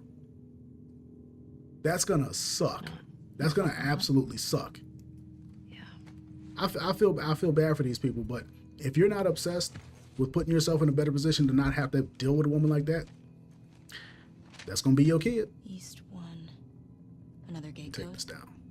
This is your daily reminder that even if it's normalized, excluding women from spaces and decision making is a shocking display of misogyny. Half of the Catholic Church has no say over the future of the Catholic Church, which is the same church that has a lot to say about the roles of women in society and women's lives and women's reproduction and forced reproductive labor. And I will never stop repeating this. If there was a religion where men weren't allowed to hold leadership positions and we were worshiping a female god and her female daughter and her female 12 best friends, men would not send their sons to organized schools to learn about this religion, and they would burn us, absolutely ban it, and call it feminist propaganda, which is what they did to the Barbie movie. So I'll say it again, excluding women from spaces and decision making because they are women is weird. It is shocking, even if it's normalized, and it's just plain old misogyny. All right, now this lovely lady is complaining about religion, which makes absolutely no sense to me. First of all, why are you going to church if you don't like the rules? Like, you know the rules. Like, you are the one who believes in God. Like, and you know what the Bible says about God. I know. Are you okay? Like, how are you going to call God a misogynist? You don't have to be there. This woman is obsessed. Most women are obsessed. They're upset. They want to have more. They want to get more. Okay, you want to get more. Let me ask you this question. Why are you up here complaining about God, Catholicism, whatever, when you know the rule book, the Bible, the rules of the game state women can't be parishioners, and you call it misogyny? Like, doesn't the Bible predate the idea of equality? Like, didn't God say, like, I don't change? I know that verse is in there. God says, I don't change. So, Remember the code? and it's in like the New Testament too, where it says like women can't be like leaders. But you're upset. Why? Because women are obsessed with having more. And they think that they're supposed to have access to every male space. You're not supposed to have access to every male space. That doesn't make any sense. It doesn't make any sense for you to be upset with God. You're mad at the Bible. I'm gonna play this again just so you guys see. say we find shelter. This is your daily reminder that even if it's normalized, excluding women from spaces and decision making is a shocking display of misogyny. She's talking about the Catholic Church not allowing women to be parishioners or whatever the case might be. Whatever. Why are you going to the church? Why are you trying to force your way? Are you like a hardcore Catholic? No. You should eat something. They're women like this, they're not hardcore Catholics. They are not hardcore whatever their religion is. They're not hardcore on it. They're just upset and they are obsessed. They're mad that they're not getting their way. Women are obsessed with getting their way in all directions, even if it doesn't even directly benefit them. This is why I tell you, when it comes to you being a man and you putting yourself in a better position as a man, you need obsession and you're going to look crazy. Everything should be an issue for you. You should look at everything through the lens of being a problem. This is a problem for me. I'm not getting what I want over here. I'm not getting what I want over there. Obsession. You have to obsess about it. These women want their kid. Like, you saw two women talk about how they plan to indoctrinate their young sons for feminism. And now you got this woman mad at God because God said women can't be parishioners in the church. They are obsessed with getting things that they don't need. Like, you don't need to do this, but you're obsessed with it. How many came with you? Meanwhile, you can't get a man to be obsessed with even making $1 more than what he was scheduled to make. How much money are you on the schedule to make? If you're going to make $100 today, are you obsessed with getting even $1 more? These women are obsessed with changing the whole structure of a whole Catholic church. And the Catholic Church ain't necessarily just one church. Like, you got a whole pope and stuff going over there in Italy and however that works. All them churches are connected, so they want to change the whole organization. They're obsessed. They're crazy about it. Meanwhile, you're not crazy about making even $1 more. This is why life isn't working out for you, because all of these women are moving on one accord. So when they decide to do something, typically it's going to work for them. You have no idea how many people she might Right? be with. This might be When they go to work, and they decide we women need raises, we need this, we need alternatives, we need more stuff. What happens is they end up getting it because it's like 50 of them shouting for it. They're willing to strike because of it. They're willing to make YouTube videos and TikToks in order to get what they want. Meanwhile, men just want to live an easy life. There's no obsession on the male part to have more, to do more. There's no obsession.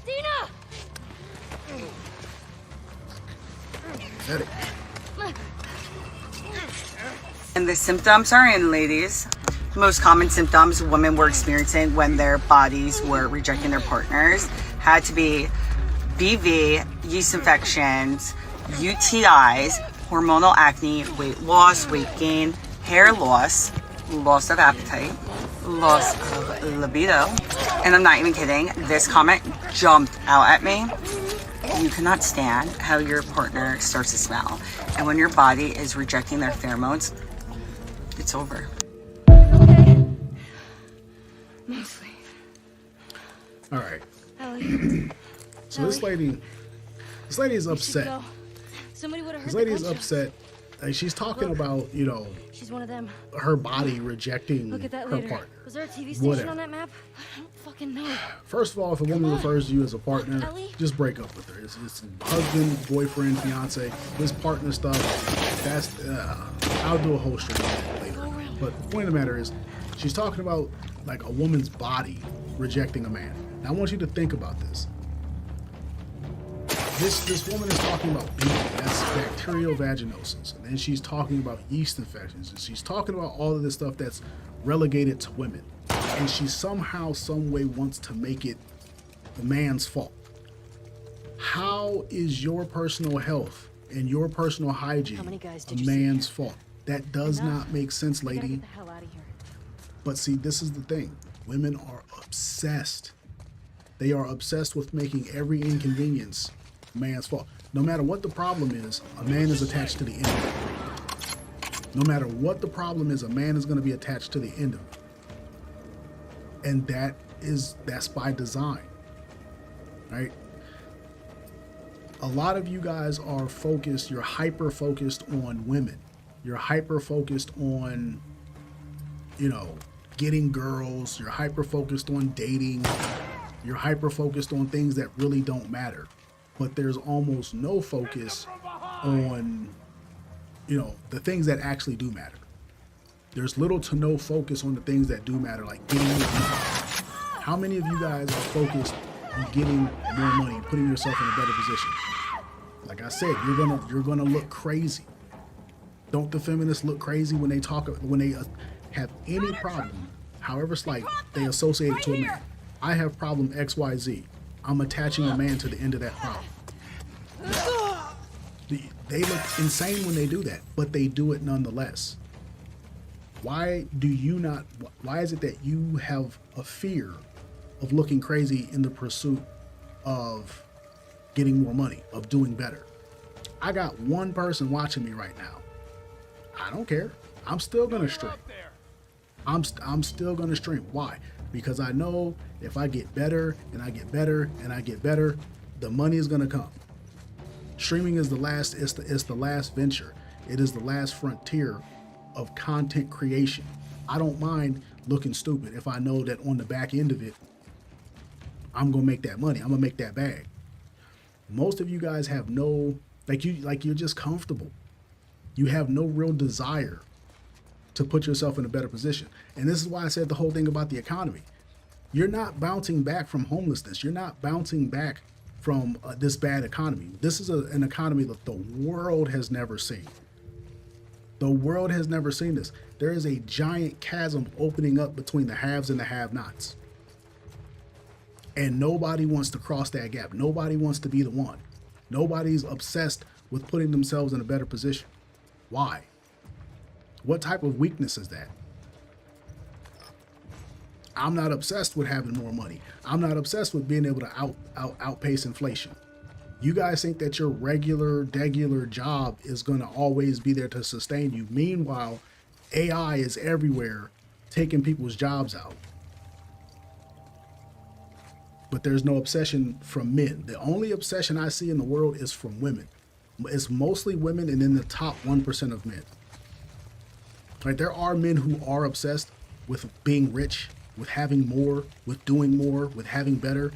But for the most part, 99% of men that I see, they don't care about having anything more. They don't care about putting their kids in a better position.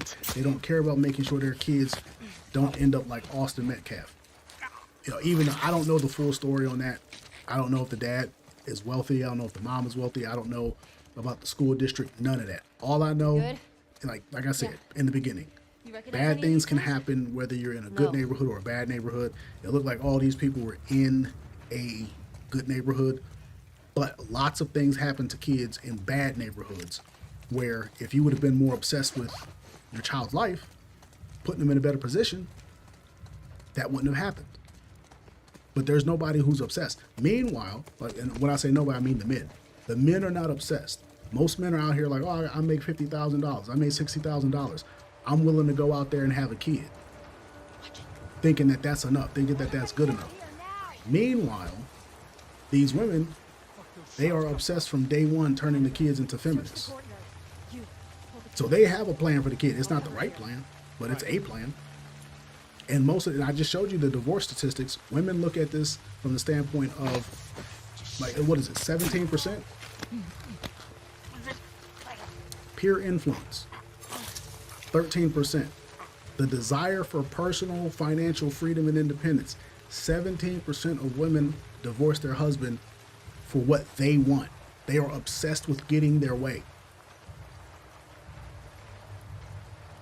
19% of women will divorce their husband over children or parenting. 19%. Women are obsessed with having their way. Men are not. Men have turned into the new women. There's really no denying it at this point. There's no drive. There's no testosterone on the male side to conquer and have and do. Like there's none. It's disgusting. It's really disgusting. Let's see what else we got. And the symptoms are in. All right, seeing that. I feel like my husband could teach a masterclass on how to take care of your wife postpartum, but because he won't, I'm just gonna give you the list of everything he did. We've been through it 3 times together, and everything on this list made me feel so loved. I was able to stay in bed for 10 days following birth, and I only got up to use the bathroom. Number 1, filling up her water. My husband never lets my water go empty, still to this day. I'm 8 weeks postpartum breastfeeding, and he is always like, do you need your water filled up? Next, wash pump parts / Haka. I used the Haka for 3 weeks following birth. Every time it needed to be washed, he took it downstairs to wash it. But what goes hand in hand with that is handling all of the breast milk. I tell you, every single bag of breast milk I had, he took downstairs, he labeled it with how many ounces was in it, the date, and put it in the freezer. And mind you, I have over 500 ounces of breast milk in my freezer. He handled 99.99% of it. Next up is meals. We don't have like a village. I don't have a mom that comes and stays with me for an entire week postpartum cooking all meals around the clock. I'm so envious of people that do. We did have some family members order meals to our door, but breakfast, lunch, and dinner he was on. He never let me go hungry. I don't even think I said the words I'm hungry postpartum because he was just bringing food nonstop. Next up, tended to baby so I could self-care. I know this sounds so simple, but the last thing you want to do as a newborn parent is to like wear your baby in a carrier while you're brushing your teeth. I just simply would say I want to go in the bathroom and do my skincare routine. He'd say less, give me the baby, and he would take the baby, tend to the baby the entire time I was in the bathroom. I could take 3 hours in the bathroom. I never did, but he never hesitated. He knew that like that self-care time I needed to myself and to not be thinking about a baby. He kept up on laundry, and I know a lot of people are going to say that's bare minimum. Everything you're saying is bare minimum. Listen, him and I both come from families. Our dads didn't change one diaper. Our grandparents didn't change one diaper. It was all the mother. Fathers that are showing up and doing bare minimum shouldn't be discounted. Yes, this should be the expectation. You are in a partnership. But at the end of the day, historically, dads were not as involved as they are now. Although you may think it's bare minimum, you shouldn't discount this hard work that they're putting in. They didn't have a role model. They didn't have someone showing them how to show up as a father, and a lot of them are. Changing middle of the night diapers and burping. I don't wake my husband up too often in the middle of the night because I'm breastfeeding and like he can't breastfeed. I mean, he could feed the baby a bottle, right? I'd have to get up to pump anyway. I prefer to just handle nights. I prefer that only one of us is sleep deprived if we can at all control that. But on the nights that I'm extra tired after feeding, I say, hey, can you take the baby, burp him, and put him back to sleep? And he does. There's never a sigh. There's never hesitation. And last but not least, taking out poopy diapers and her postpartum trash. Listen, this might be a hot take, but 17 diapers all over the coffee table, all over the ground where the kids play, that is neglect. My husband took out the trash every day, if not every other day. When you're freshly postpartum and you're wearing diapers yourself, your trash fills up really fast. That's the thing. My husband never let it fill up. I never had to worry about it. That's the best part about a supportive partner is you can focus all of your time and energy on transitioning to being a mom of 3 or a 2 or however many. Having kids isn't an easy adjustment. And some people say going from 0 to 1 is harder than going 1 to 2 or 2 to 3. I think what I've come to realize is that it's not about the number of kids. It's about the support you have. So send this to your husband. There is a way to take care of your wife postpartum. All right. So there we have it. This man has a wife. They had a kid. I don't know how many kids they have, but he is obviously taking care of things at home. And the wife is on the internet praising him. She's on the internet praising this man and saying, oh, he should be out here teaching you guys and giving a master class and yada, yada, yada. And while most people would think that, you know, this guy is just a simp and, you know, the wife is getting over on him and she's, you know, this crazy feminist, she's literally saying, hey, this is what he's doing is not bare minimum. Like she's refuting feminist talking points in real time. One of the most popular feminist talking points right now is bare minimum. Everything is bare minimum. A man rips off his shirt, he's got a Superman costume underneath, he takes off flying and he fights the aliens. That's bare minimum. According to the feminists, no matter what happens, it's bare minimum, right? But this woman is openly saying that it's not bare minimum, that what her husband is doing is amazing and it's very helpful and it's, you know, it's everything, and that he should be teaching other men. This is a man who, you know, his wife got pregnant and he was there, boom, Johnny on the spot. This is not stuff that he just knew to do. He learned. He had an obsession. I'm gonna make sure that this pregnancy is easy for my wife. I'm gonna make sure it's easy on the baby itself. I'll make sure it's easy on our household. And he put together a plan. I don't know that he did it. I'm just gonna give him the credit, right? He puts together a plan and he executes the plan. And now his wife is up here big up in him, saying, yo, my husband, he was Johnny on the spot. This is a man who was obsessed with being a good man and being a high functioning man and being a high providing man. And he went out there and he did all that. right? That's what happens when you have a plan. He got a woman. He was obsessed with getting a woman that wasn't going to bash him on the internet for what other women and other feminists are saying. Oh, that's bare minimum, right? She could have easily came out here and said, I had to do so much. She could have easily came out there and said, I had to do so much. She did not diminish what her husband did. This is a man who was obsessed with getting a good woman, putting her in a good position, and making their life easier collectively, right? Now, what I would say is, how many of you guys are in that position? How many of you guys are obsessed with saying, if I have a wife and we have kids, I'm obsessed with putting my kids in the best position, putting my wife in the best position to have an easy pregnancy, yada, yada, yada, so on and so forth. Most people are not projecting forward looking at having kids, right? Like, you don't have a plan even for your kids. You don't have a plan for your life. You don't have a plan for your wife's life. There's no plan. And there's only 2 people in the chat right now. There's only 2 people watching right now. That's how I know. Men are afraid to have this conversation. They're weak. Most men are weak. They're losers. They don't want to have the tough conversation. Women are out here kicking butt and taking names. And you got these weak men who don't want to do more. They don't want to look at themselves and say, oh man, I'm weak. I don't have no drive. I don't have no motivation. I'm not determined to get nothing in life. Greg went out to Capitol Hill. He should be back Right? with those guys. There's so many men who are just weak and lazy, and they're like, they don't want to actually achieve anything. Meanwhile, women are out here getting victory after victory. They're building sisterhoods. They got comedians out here talking about, I'm gonna turn my kid into a feminist. I'm gonna teach my kids about consent and accountability and all this and blah blah blah. Meanwhile, you can't get a man to speak up for himself no way, no how. You can't get a man to say, I'm about to go out here and make sure my daughter is not a 304. I'm gonna make sure my daughter don't have a high body count. You don't have any men out here who want to go to war for personal accountability on the female side. And that's not even the problem. That's not even the point. The point is, do you have any men out here who actually want to achieve in life? Do you want to achieve anything in life? Most people don't. I'm not gonna lie. Most people don't want to achieve anything. But it's a sad state of affairs. It's a sad world we live in. What else we got on the docket? I feel like my husband could teach him. No, that's Majority of the good jobs were for men only. So what we see in the Victorian period is a rise in male power, male purchasing power.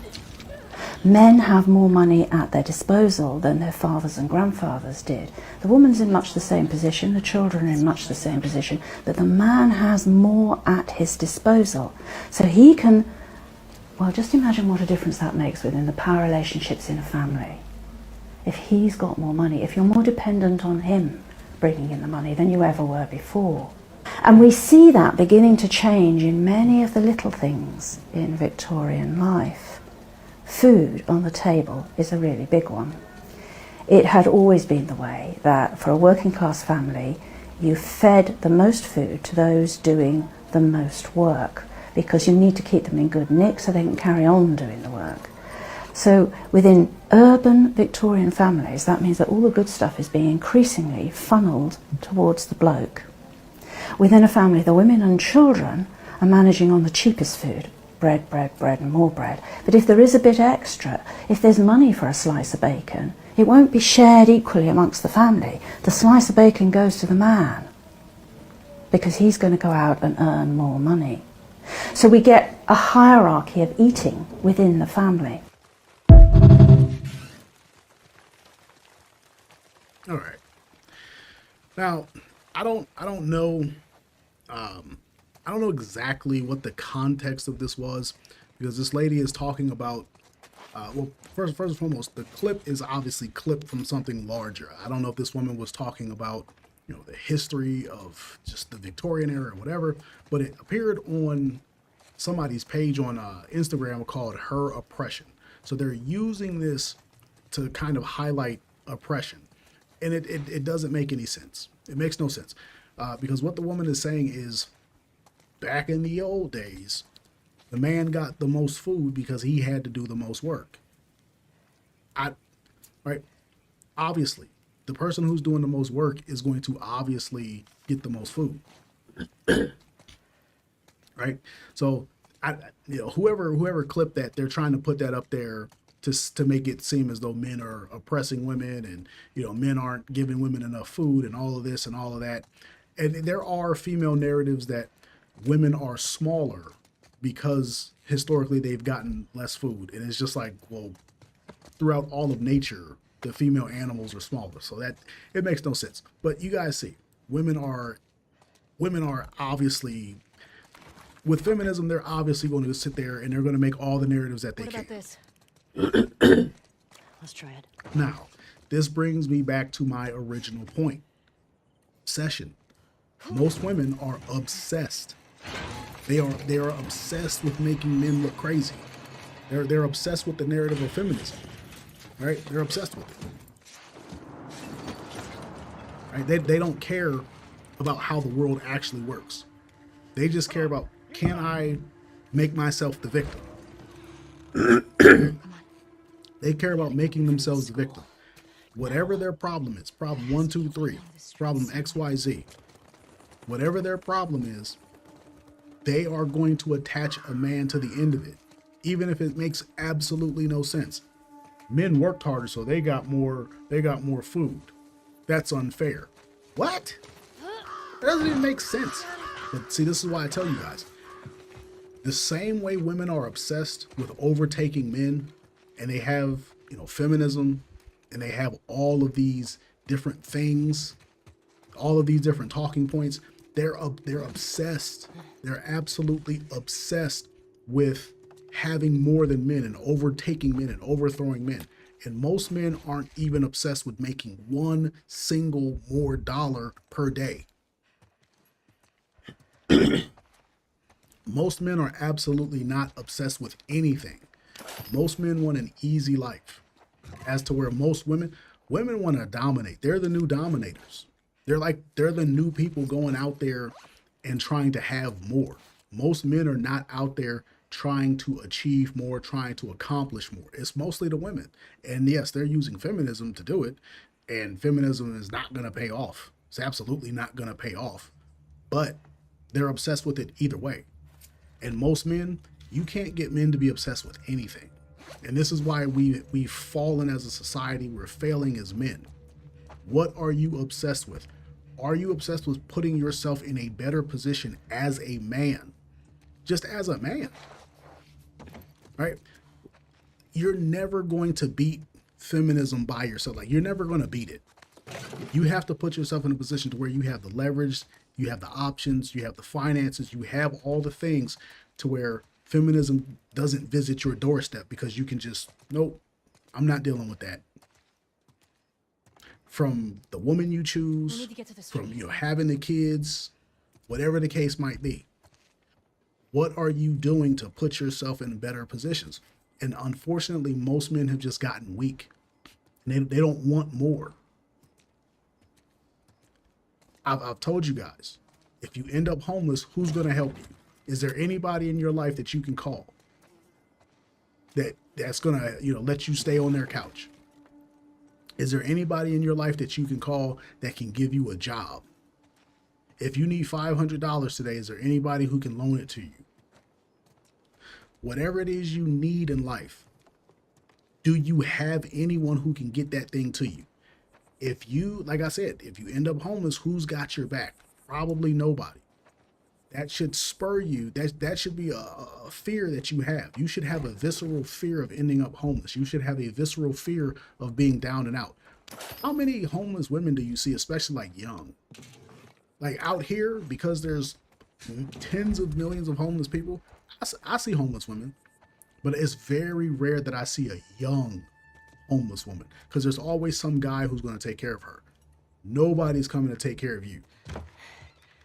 Right? I think it's like 96%, 94% of all homeless people are men. Like, men are the overwhelming majority of the homeless people. Yeah. Meanwhile, you got men who just want to live an easy life. man, I'm cool making 50,000 a year. That's cool. I just want to make, my little money, and I want to have my girl, and that'll be it. I just want to make a couple dollars, get married, and that's it. Like what? Jordan, Isaac's got us posted up on a 2-week. Pyro Fenton said, my mother and grandmother always said, you make sure you put yourself in a better position, and you better stand up on your own 2 feet, because nobody's going to help you. No, nobody's going to help you. Nobody is coming to help. Most people don't understand it. Most men don't understand that. They don't understand. Nobody's coming to help you. You are alone on an island as a man. And I'm not telling you that you have to, panic, but I'm certainly saying, as a man, that should spur you to want to do more. Let's go get Leo. Like this whole live stream, I've been showing videos of women talking feminist talking points, right? And these women, they are obsessed. They are absolutely obsessed with changing the tide of the female direction. Like they want to change the tide as a whole. But men don't want to change the tide even for themselves. Like women are obsessed. I showed videos where the woman is teaching her 5-6-year-old son feminist propaganda because she wants to make sure that the son grows up to be a feminist. And it's like, that's her kid, not mine. So I can't sit up here and say yay or nay. But at the same time, how many men do you see that are preparing their kids from 5-6 years old with red pill knowledge? None. If you had a man posting a video about giving his son red pill knowledge at 5, 6, 7 years old, the internet would set him on fire. Let me show you what I'm talking about. He became demeaning to give an adult an allowance. But like she doesn't have any money because she can't have a bank account. Yeah, or she a credit card. right. And she couldn't get a job, so she wouldn't be able to earn.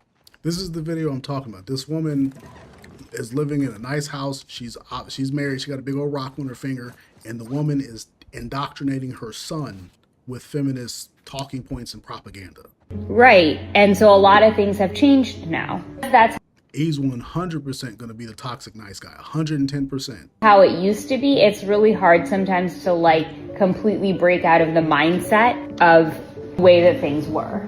Since I was born in the generation that you're born in, or before that, I didn't experience that. So. You didn't experience that, but guess what? There's always a consequence to those types of things.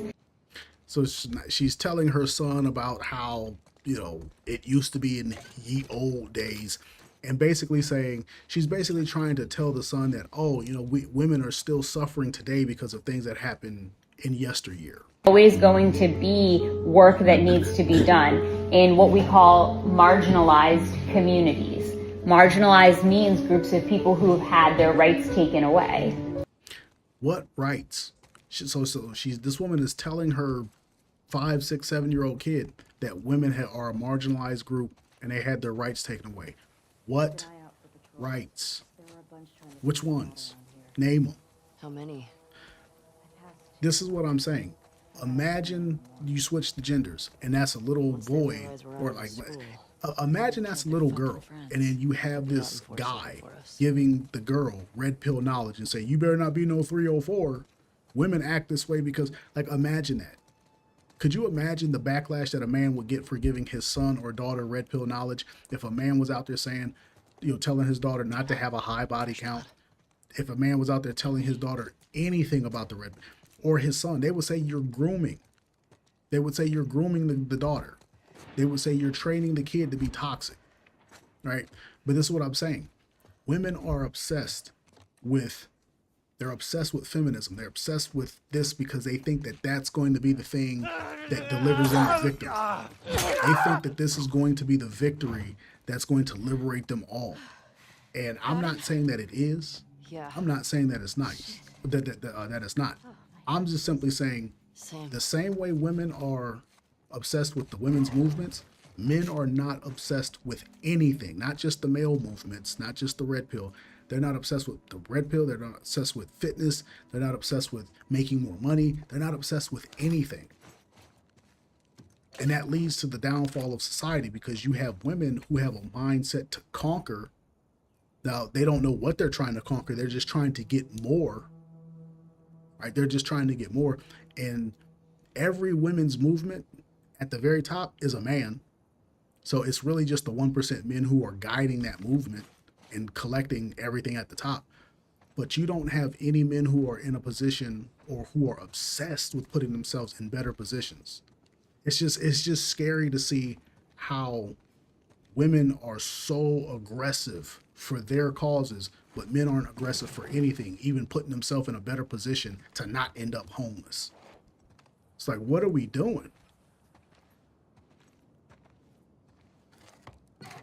It says, but they're pushing rainbow content on kids. Yeah, they're okay pushing that kind of content onto the kids. Yes, as long as the content is anti-male, they're okay.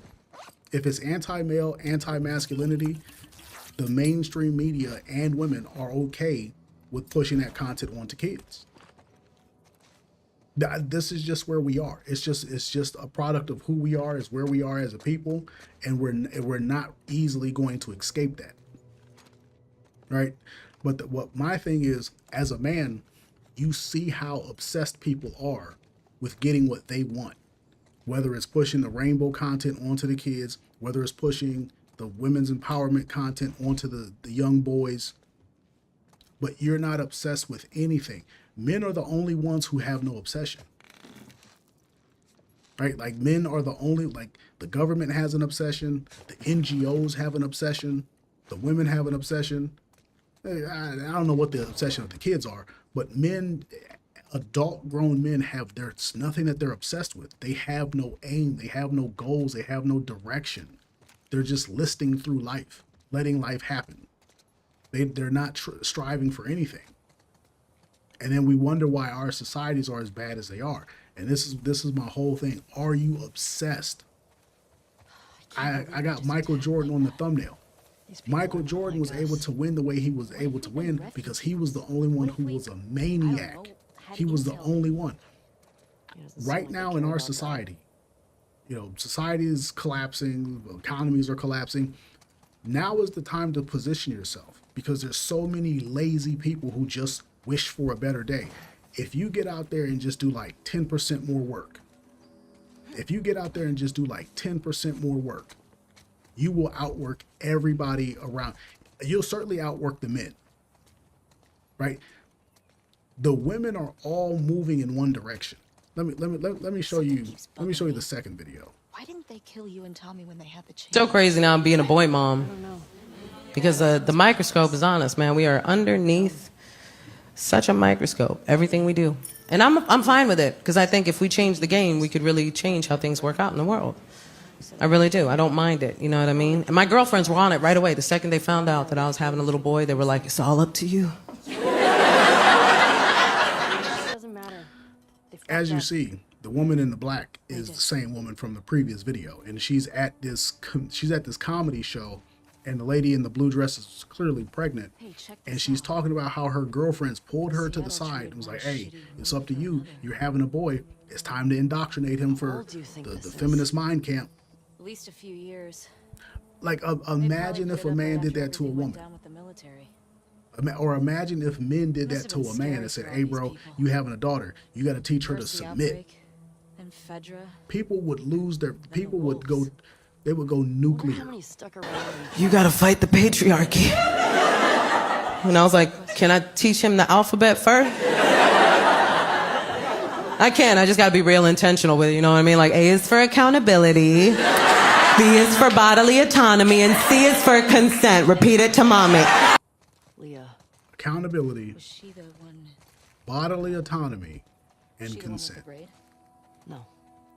Only thing I remember about her was the son of her. This is where we are. This is what we joke about teaching our sons, while one woman is actually teaching her son all of this.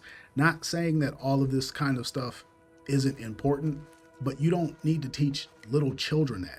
Children need to be worried about Power Rangers and PlayStation and, basic hygiene and not eating too much sugar. The women of America are obsessed with the destruction of the children. They're obsessed with destroying their kids. They're obsessed with indoctrinating the kids, whether it's for the LGBT stuff, whether it's for the woman empowerment stuff, whatever the case might be, they are obsessed. I'm not necessarily telling men that they need to go out there and be obsessed in the opposite direction. I'm just simply highlighting that women are getting what they want because they're obsessed and they won't stop. They won't shut up about it. But men aren't getting anything because they're not obsessed with anything. You got a few people. You got the Andrew Tates. You got the Fresh and Fits. You got the content creators. But in general, you don't have any men who are losing sleep about not having more. I want to make $1 more today that I wasn't scheduled to make. How am I going to do it? You got to be upset. Like, you should be losing sleep over it. You should be losing weight over it. Are you obsessed with getting more? I'm not telling people to make money their God, but I'm certainly saying the world is collapsing. Why aren't you doing more to put yourself in a better position? What are we doing? Like what are we?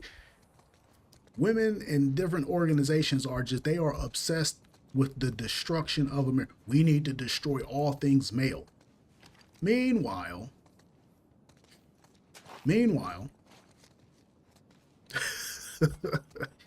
it says, oh, so this is why there's women saying we're all the many men. Yeah. Yeah. That's why women are saying we're all the men. The men aren't even obsessed with women anymore. You see that the women are still obsessed with men. The women are still obsessed with men. They're still obsessed with men because the men, for the most part, they've walked away, but the women are still here. See, the women started winning at such a high level that the men just quit the game. And so the women are like, well, where are you guys going? We just started playing. I'll be back in a sec. Because they're doing all the winning, but they beat all the masculinity out of the men. So the men don't want to play any of the games. They don't want to go to college. They don't want to compete in the workplace. They don't want to compete in the family. And it's understandable because there's really not a lot of victories to be had there. But I'm just speaking to the soul of the issue, that the overwhelming majority of men just they have no drive, they have no determination. There's nothing that they want. There's nothing that they desire. And it's difficult for most men to understand how easy it is to succeed, right? I was talking earlier about Kai Cenat. Kai Cenat is doing like this streamer university thing. And I was like, all those people who go to his streaming university are going to fail. Some kind of bomb? They're all going to fail as streamers because they don't have to go out there and put the time and the effort in. Right? He's buying PCs and he's providing an environment and all of this and all that. They're not learning how to actually stream on their own. They're not learning how, like, they need a support system. Right? Like, they need a support system. They're not learning how to stand alone and be successful. If you go out there and you spend your last few dollars to be successful, right? Like, you spend your last $1,000, couple $100 getting a camera, getting a microphone, and saying, I'm going to learn how to stream, and I'm going to get out there and I'm going to stream. If you spend your last money, you are going to have fear in your stomach. You're going to have soul-crushing fear in your stomach that's going to tell you, oh, man, I got to get out there. I got to do something. I got to make some content. I can't be out here partying. I got to get up early, and I got to stream, and I got to stream for hours, and I have to do something. You're going to be afraid of failing. So all the dude who have no hope in anything, they're all, they all wait for GTA 6. All the losers are out here waiting for GTA 6 so they can get more escapism. Like, what are we doing? You waiting for Grand Theft Auto 6 because your life sucks and you have no drive. Because I should get back into streaming myself. Yeah. Well, you see one of the biggest streamers in the world, Kai Cenat, he just dropped $500,000 on a streaming university.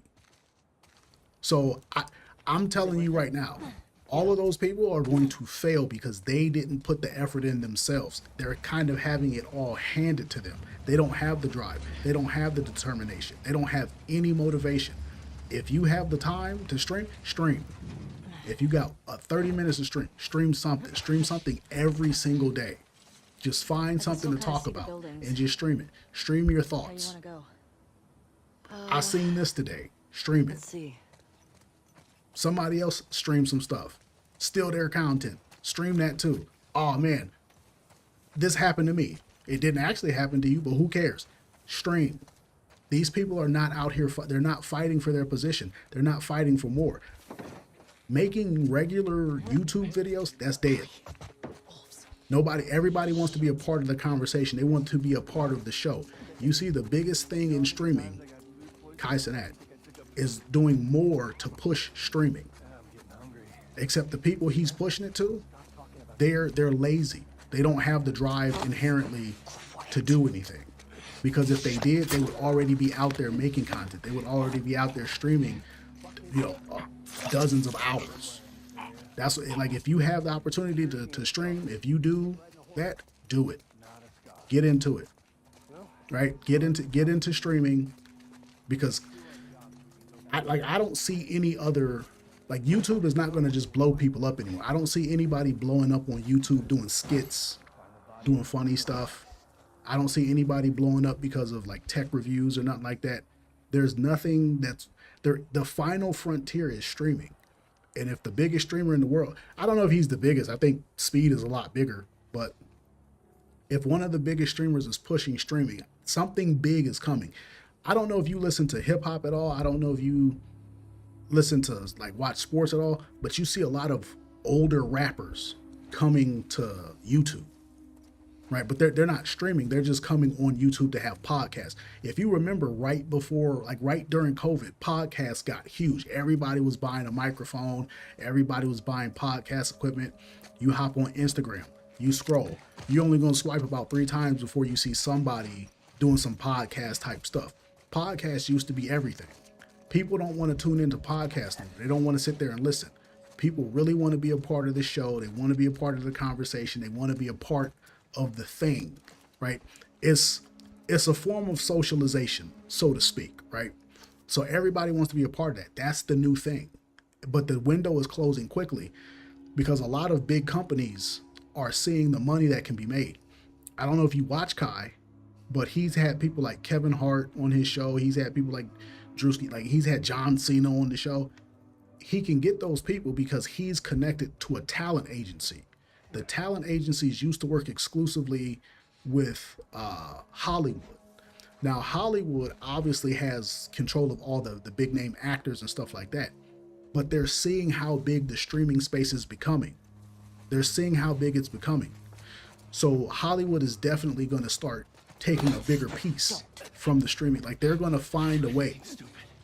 You can bet your bottom dollar that the next celebrities come from the streaming world. The next celebrities are all coming from the streaming world. Nobody listens to rap music no more, but it's kind of cool to have a rapper on your stream. Rap and streaming is going to somehow have some sort of crossover. I don't know what it's going to be, but within the next 3 to 5 years, it's going to 100% be a permanent part of streaming. You're going to see a situation where a rapper is going to have to partner with a streamer to push their stuff. Like, that's going to be the new thing. That's what I'm saying. If, like, you should be obsessed. You should be obsessed with getting more. So, like, if you have the opportunity to stream, get out there and stream. Start getting your audience going. Start getting your content out there. Right? Like, this is the final frontier of content creation until something way bigger comes along. I'm sure there is going to be something. And realistically, what's going to happen is you're going to see celebrities start streaming. Just like you saw celebrities start podcasts. Like, every celebrity has a podcast now. You got people in the NBA who have podcasts. You got old rappers who have podcasts. You got race car drivers who got podcasts.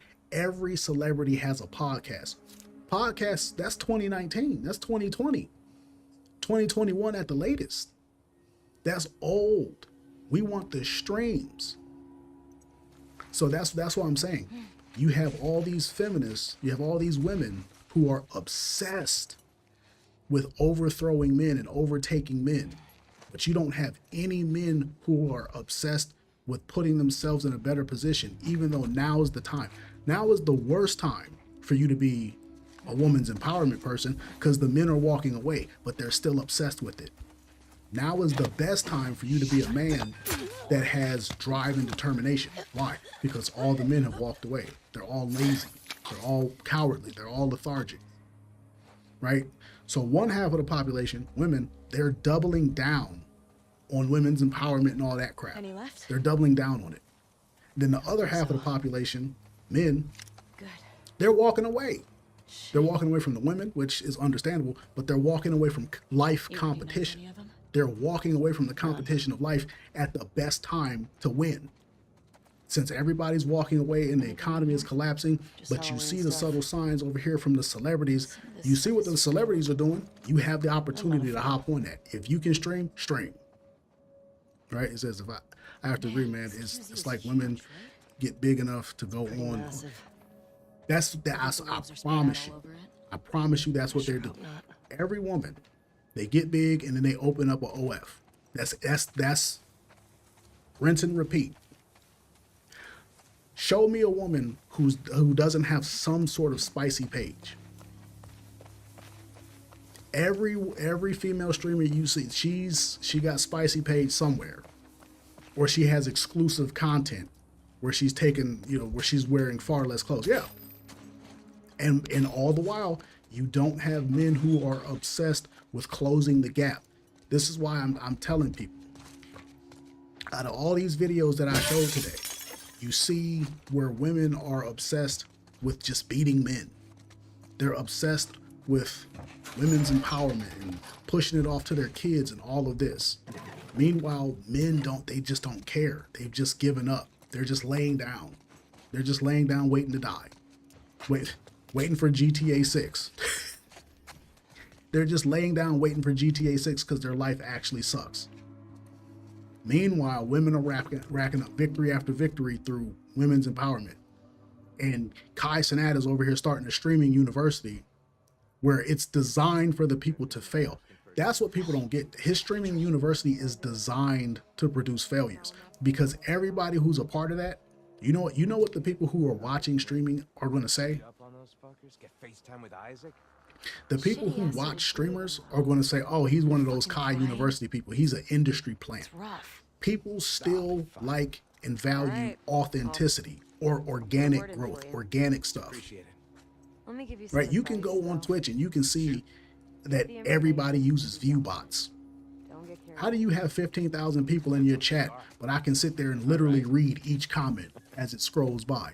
But you got 15,000 people. Man, we know that's bots. And this is coming from the OG creators. People that I actually like. This come from people like RDC.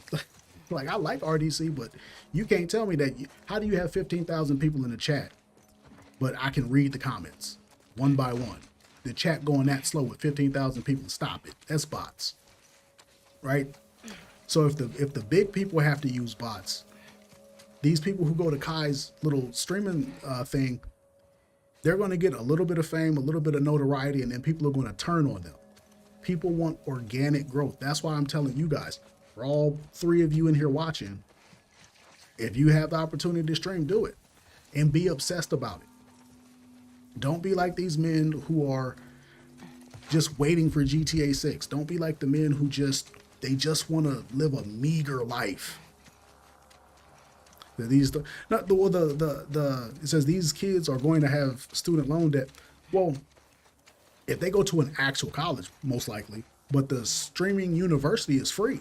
Like he put up all the money for it. That's what I'm saying.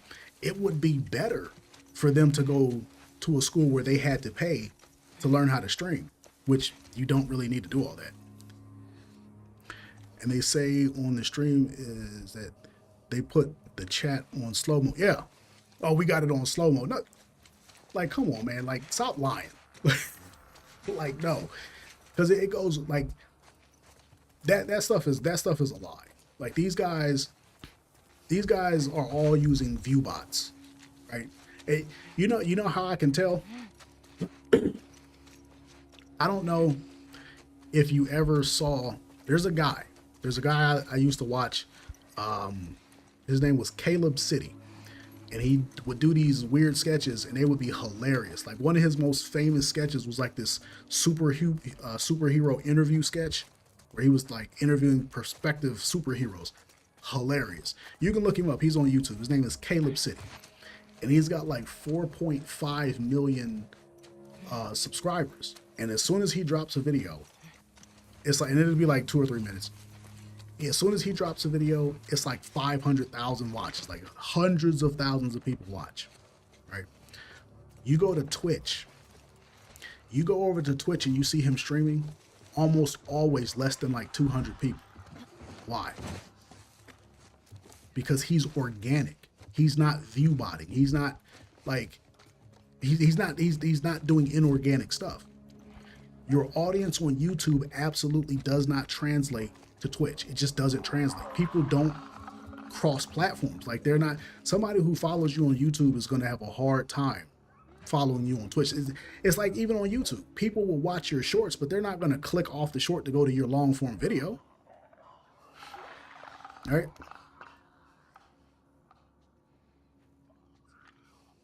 So like you guys really have to understand. You guys really have to understand.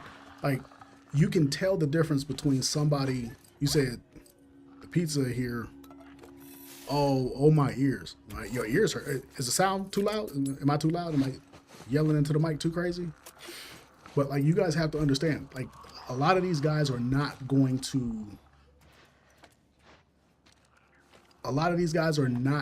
be able to make the transition because they're having things handed to them. This is why I talk about obsession. If you really want to be successful, you should be making moves on your own to you should be making moves on your own to be successful. And that's what I want to encourage you guys to do. I just want you guys to know the world hates you. If you are a man, no, that's his meme video. All right, I'm gonna have to check that one out. He got a lot of videos I haven't been able to keep up with him lately. He makes sketches like so infrequent now because he does stream. Him and his wife streams. And they're like two of the most organic people. But like, I want you guys, I want you guys to just kind of understand. The world hates you if you're a man. The world does hate you. And it is out to get you. And the world is conspiring against men as a whole. And the people who are doing it, whether it's non-governmental organizations, whether it's the government itself, whether it's the colleges, whether it's like women who subscribe to the effeminist agenda, they are obsessed with taking you down. They're obsessed with having more than you. They're obsessed with you losing.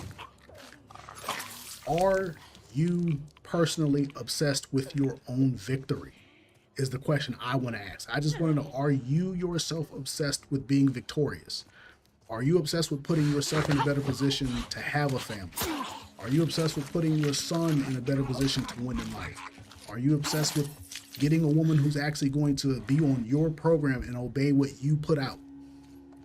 Right? I can't necessarily give you the answers to all of that, but I can tell you that it all starts with your obsession with your own personal success. This is why I say, how much money are you supposed to make today?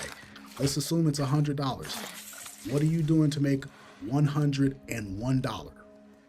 What are you doing to make even one more dollar today that you weren't on schedule to make? That's what success looks like. One more dollar at a time. Make that same extra dollar for a week straight. Then the next week, what am I going to do to make $2 extra? That's what obsession looks like. I'm obsessed with getting just even a little bit more, and a little bit more. And the tools you acquire, the tools you acquire to get a little bit more, it compounds. It's like compound interest. This is why I tell you guys, the people who do this, the Chi University thing, they're going to fail because they're not putting in the work themselves. They're not putting up the money themselves to go out there and do the things. So since it's being handed to them, they don't have a fear of failure. They're not petrified like, man, I just spent my last $500 to be successful. I got to make it work. That's what I'm saying. What are you guys investing in yourself at all? Streaming is not hard. It takes less effort to stream than it does to cut a video. If I want to cut a video, I got to go out there and I either have to use my phone, I have to get a camera, I have to have editing equipment. I'm streaming off of my laptop camera, the little pinhole camera, and a green screen behind me. That's all it takes. Find you some clips. Obsession, it needs to be a part of your life. It needs to be a part of what you think about. Find you some clips, react to it, talk some stuff. This is only my second stream and it has not gone well. I don't care. I plan on streaming every day. Or at least I'm gonna try to. Are you even trying to be successful? Are you even trying to have more? I'm not telling you to make money your God. I'm not telling you to abandon your beliefs or your family or, you know, your job or anything. I'm telling you, you need to be obsessed with having just a little bit more. And it says, and a good laptop. You don't need a high-end laptop. You don't need nothing crazy, right? A basic laptop will do. It's like a basic newer laptop will do. You don't need to have, you just need it to not like crap the bed. Like if it's within the last 5 years, you're good.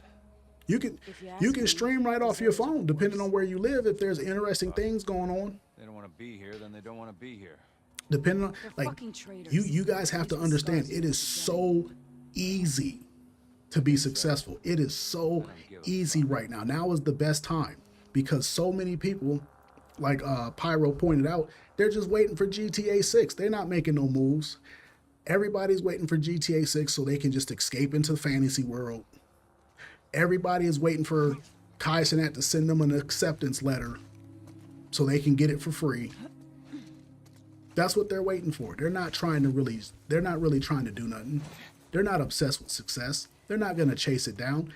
You put in 10% more effort than the next person, you'll be 100% more successful. So what happens when you put in 100% more effort? They won't be able to catch you. In a year's time, what is it? It's May, June, July, August, September, October, November, December. Give yourself 7 months. Start streaming every day for 7 months.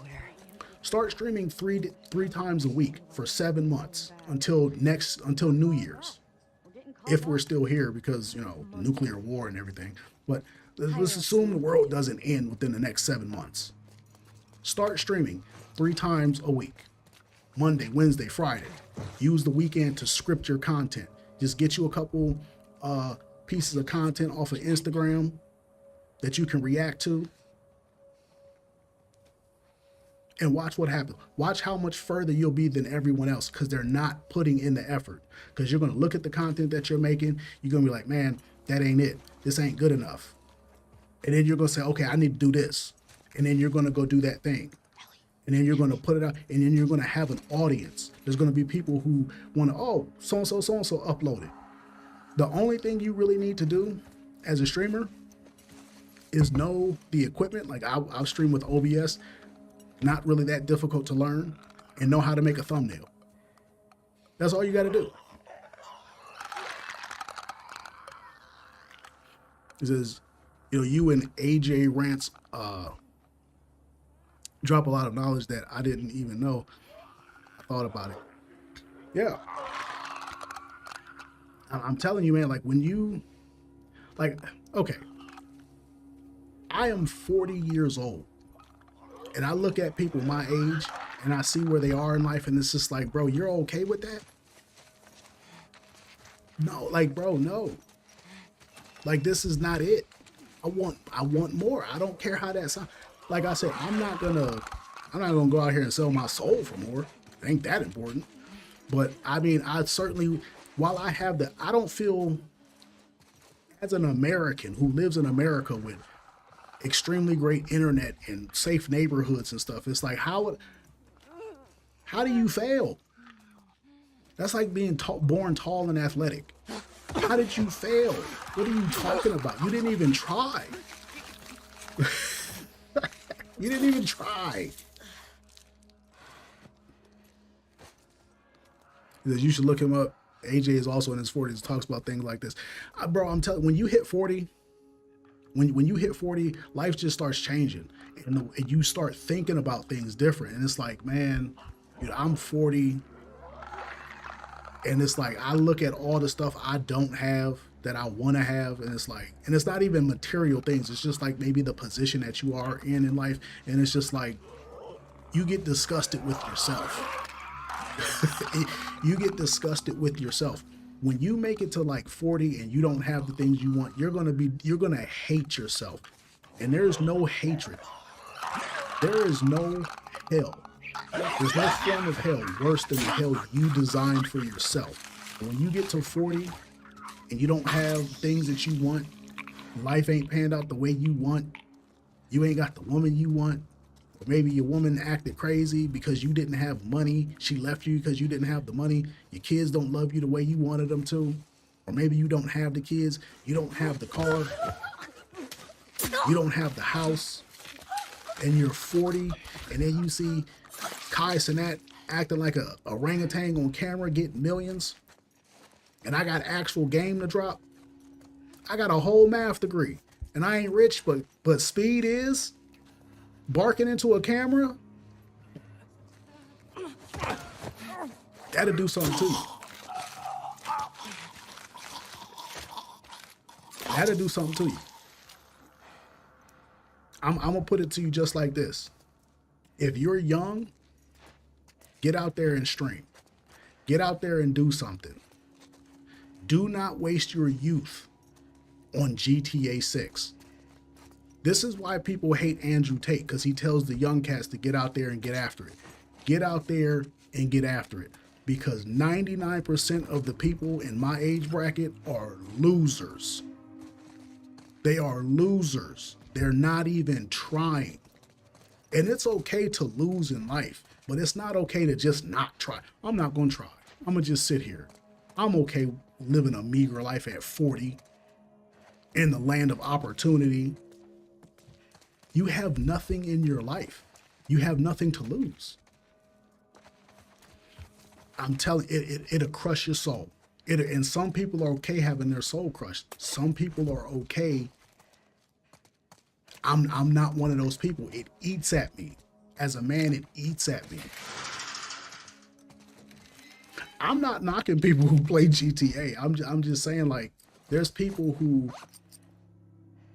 in their 40s, bro. There's people my age, 35 to 40 something, who just sit there, they smoke weed and they drink and they just work their meager job making 40, 50,000 a year.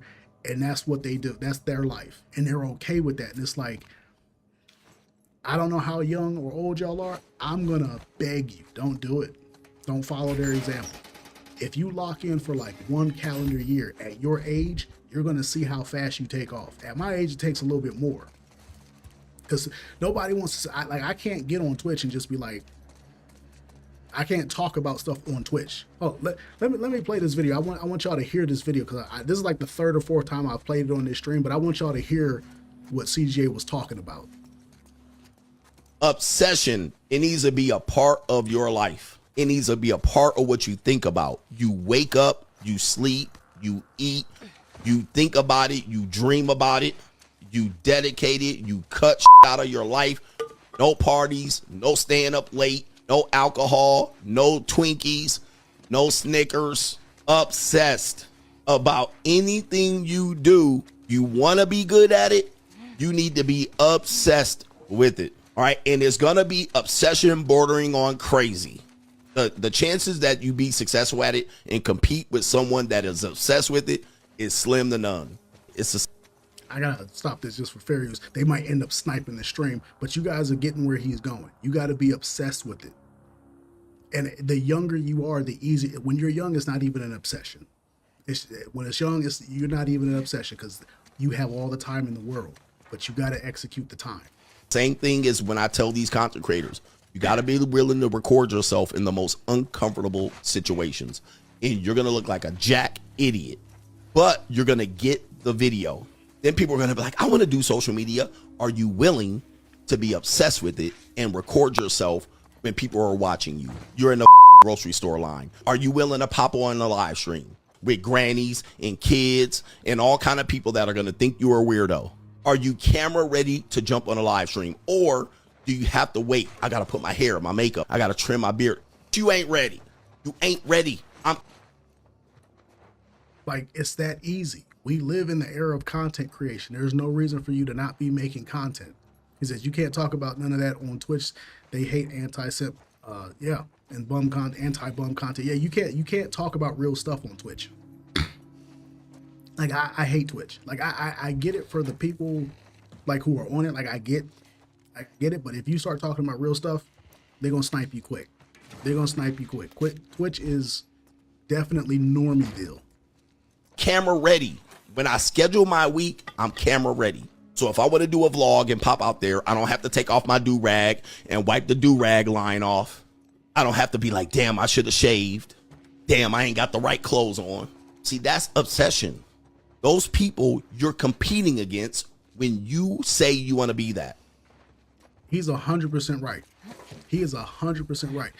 You know you're obsessed with something when you walk outside and stuff just becomes content to you. Oh, that's content. I got to start carrying my camera. Oh, that's content.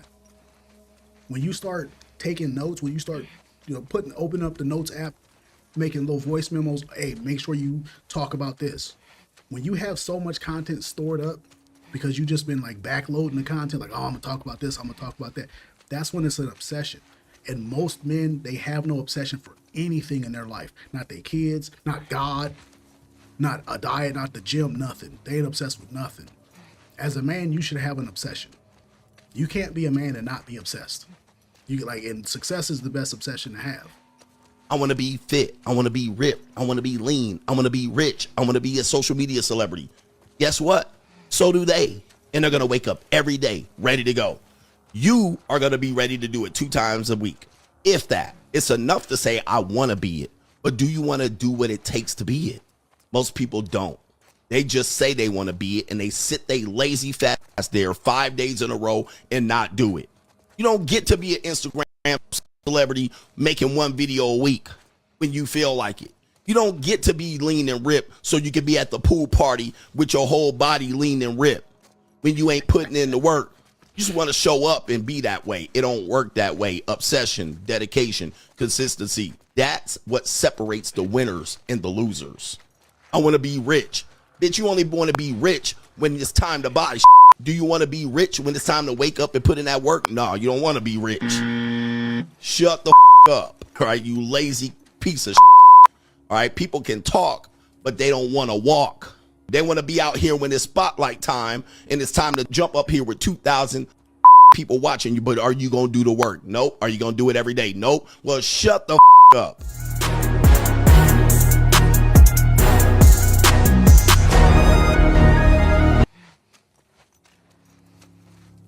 And that's why I started streaming. That's exactly why I started streaming.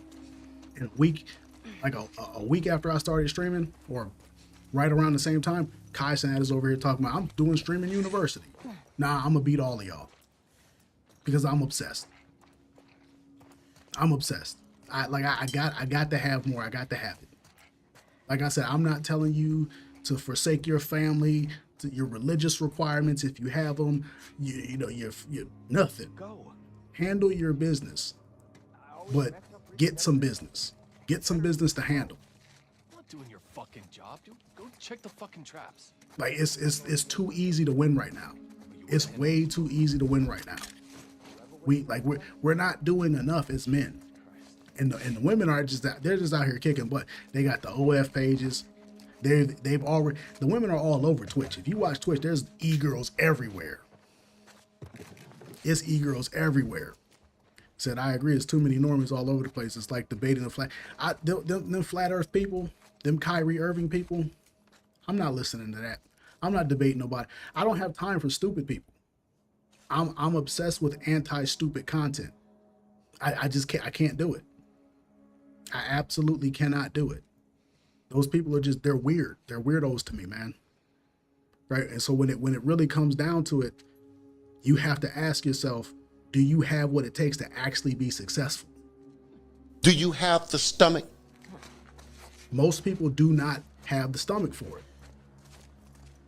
Most people don't have the stomach for it. Do you have what it takes to get up at 5 a.m. and start your day at 5 p.m.? You're up at 5 p.m. getting ready for a stream that's going to pop off at 10 or something like that. Do you have the stomach? Most people they don't have the stomach for it. Most people don't have the stomach for it. Most people don't want to do that. Most people don't want to go to bed at 9:30 so they can be up and refreshed. They don't want to be up and refreshed and going. Most people are they just want an easy life. This is why if you are watching this stream, I see there's 4 people in this stream. I am going to beg you. I'm about to end this stream because I've been going for almost 3 hours. I'm going to beg you, turn this stream off and think about your life and just ask yourself, would your life be better or worse if you did 3 content pieces per week, like a stream? Stream for 30 minutes. Talk about your day. Talk about what you saw on somebody else's stream and ask your chat, hey, what do y'all think about this? Just get used to putting yourself out there. Content is it's the final frontier. It's the one thing, like you see all the AI pages. You see all these AI red pill pages. It's cool right now, but what happens when YouTube says, nope, we sniping all of that, no more? What happens? Now those people aren't making money. People are going to want organic content. If you start making content, it's not going to be good. It's not, because my content ain't good. You're going to get good because you're obsessed with it. You're obsessed with what it can bring. You're obsessed with the process. I'm telling you, turn off the computer, turn off the TV, all of that, and just sit down and say, can my life be made better by just a little bit more effort? Could your life be made better by a lot of bit more effort? What is holding you back from being obsessed with having more, with putting yourself in a better position? The women aren't stopping. They're never going to stop the war against men. They're never going back to traditionalism. It's over. You're never getting a traditional wife. Are you obsessed with at least having a good life for yourself? It's true, I should be sleeping at that time. I want an easy life, but I should know life is not that easy. Life ain't that easy.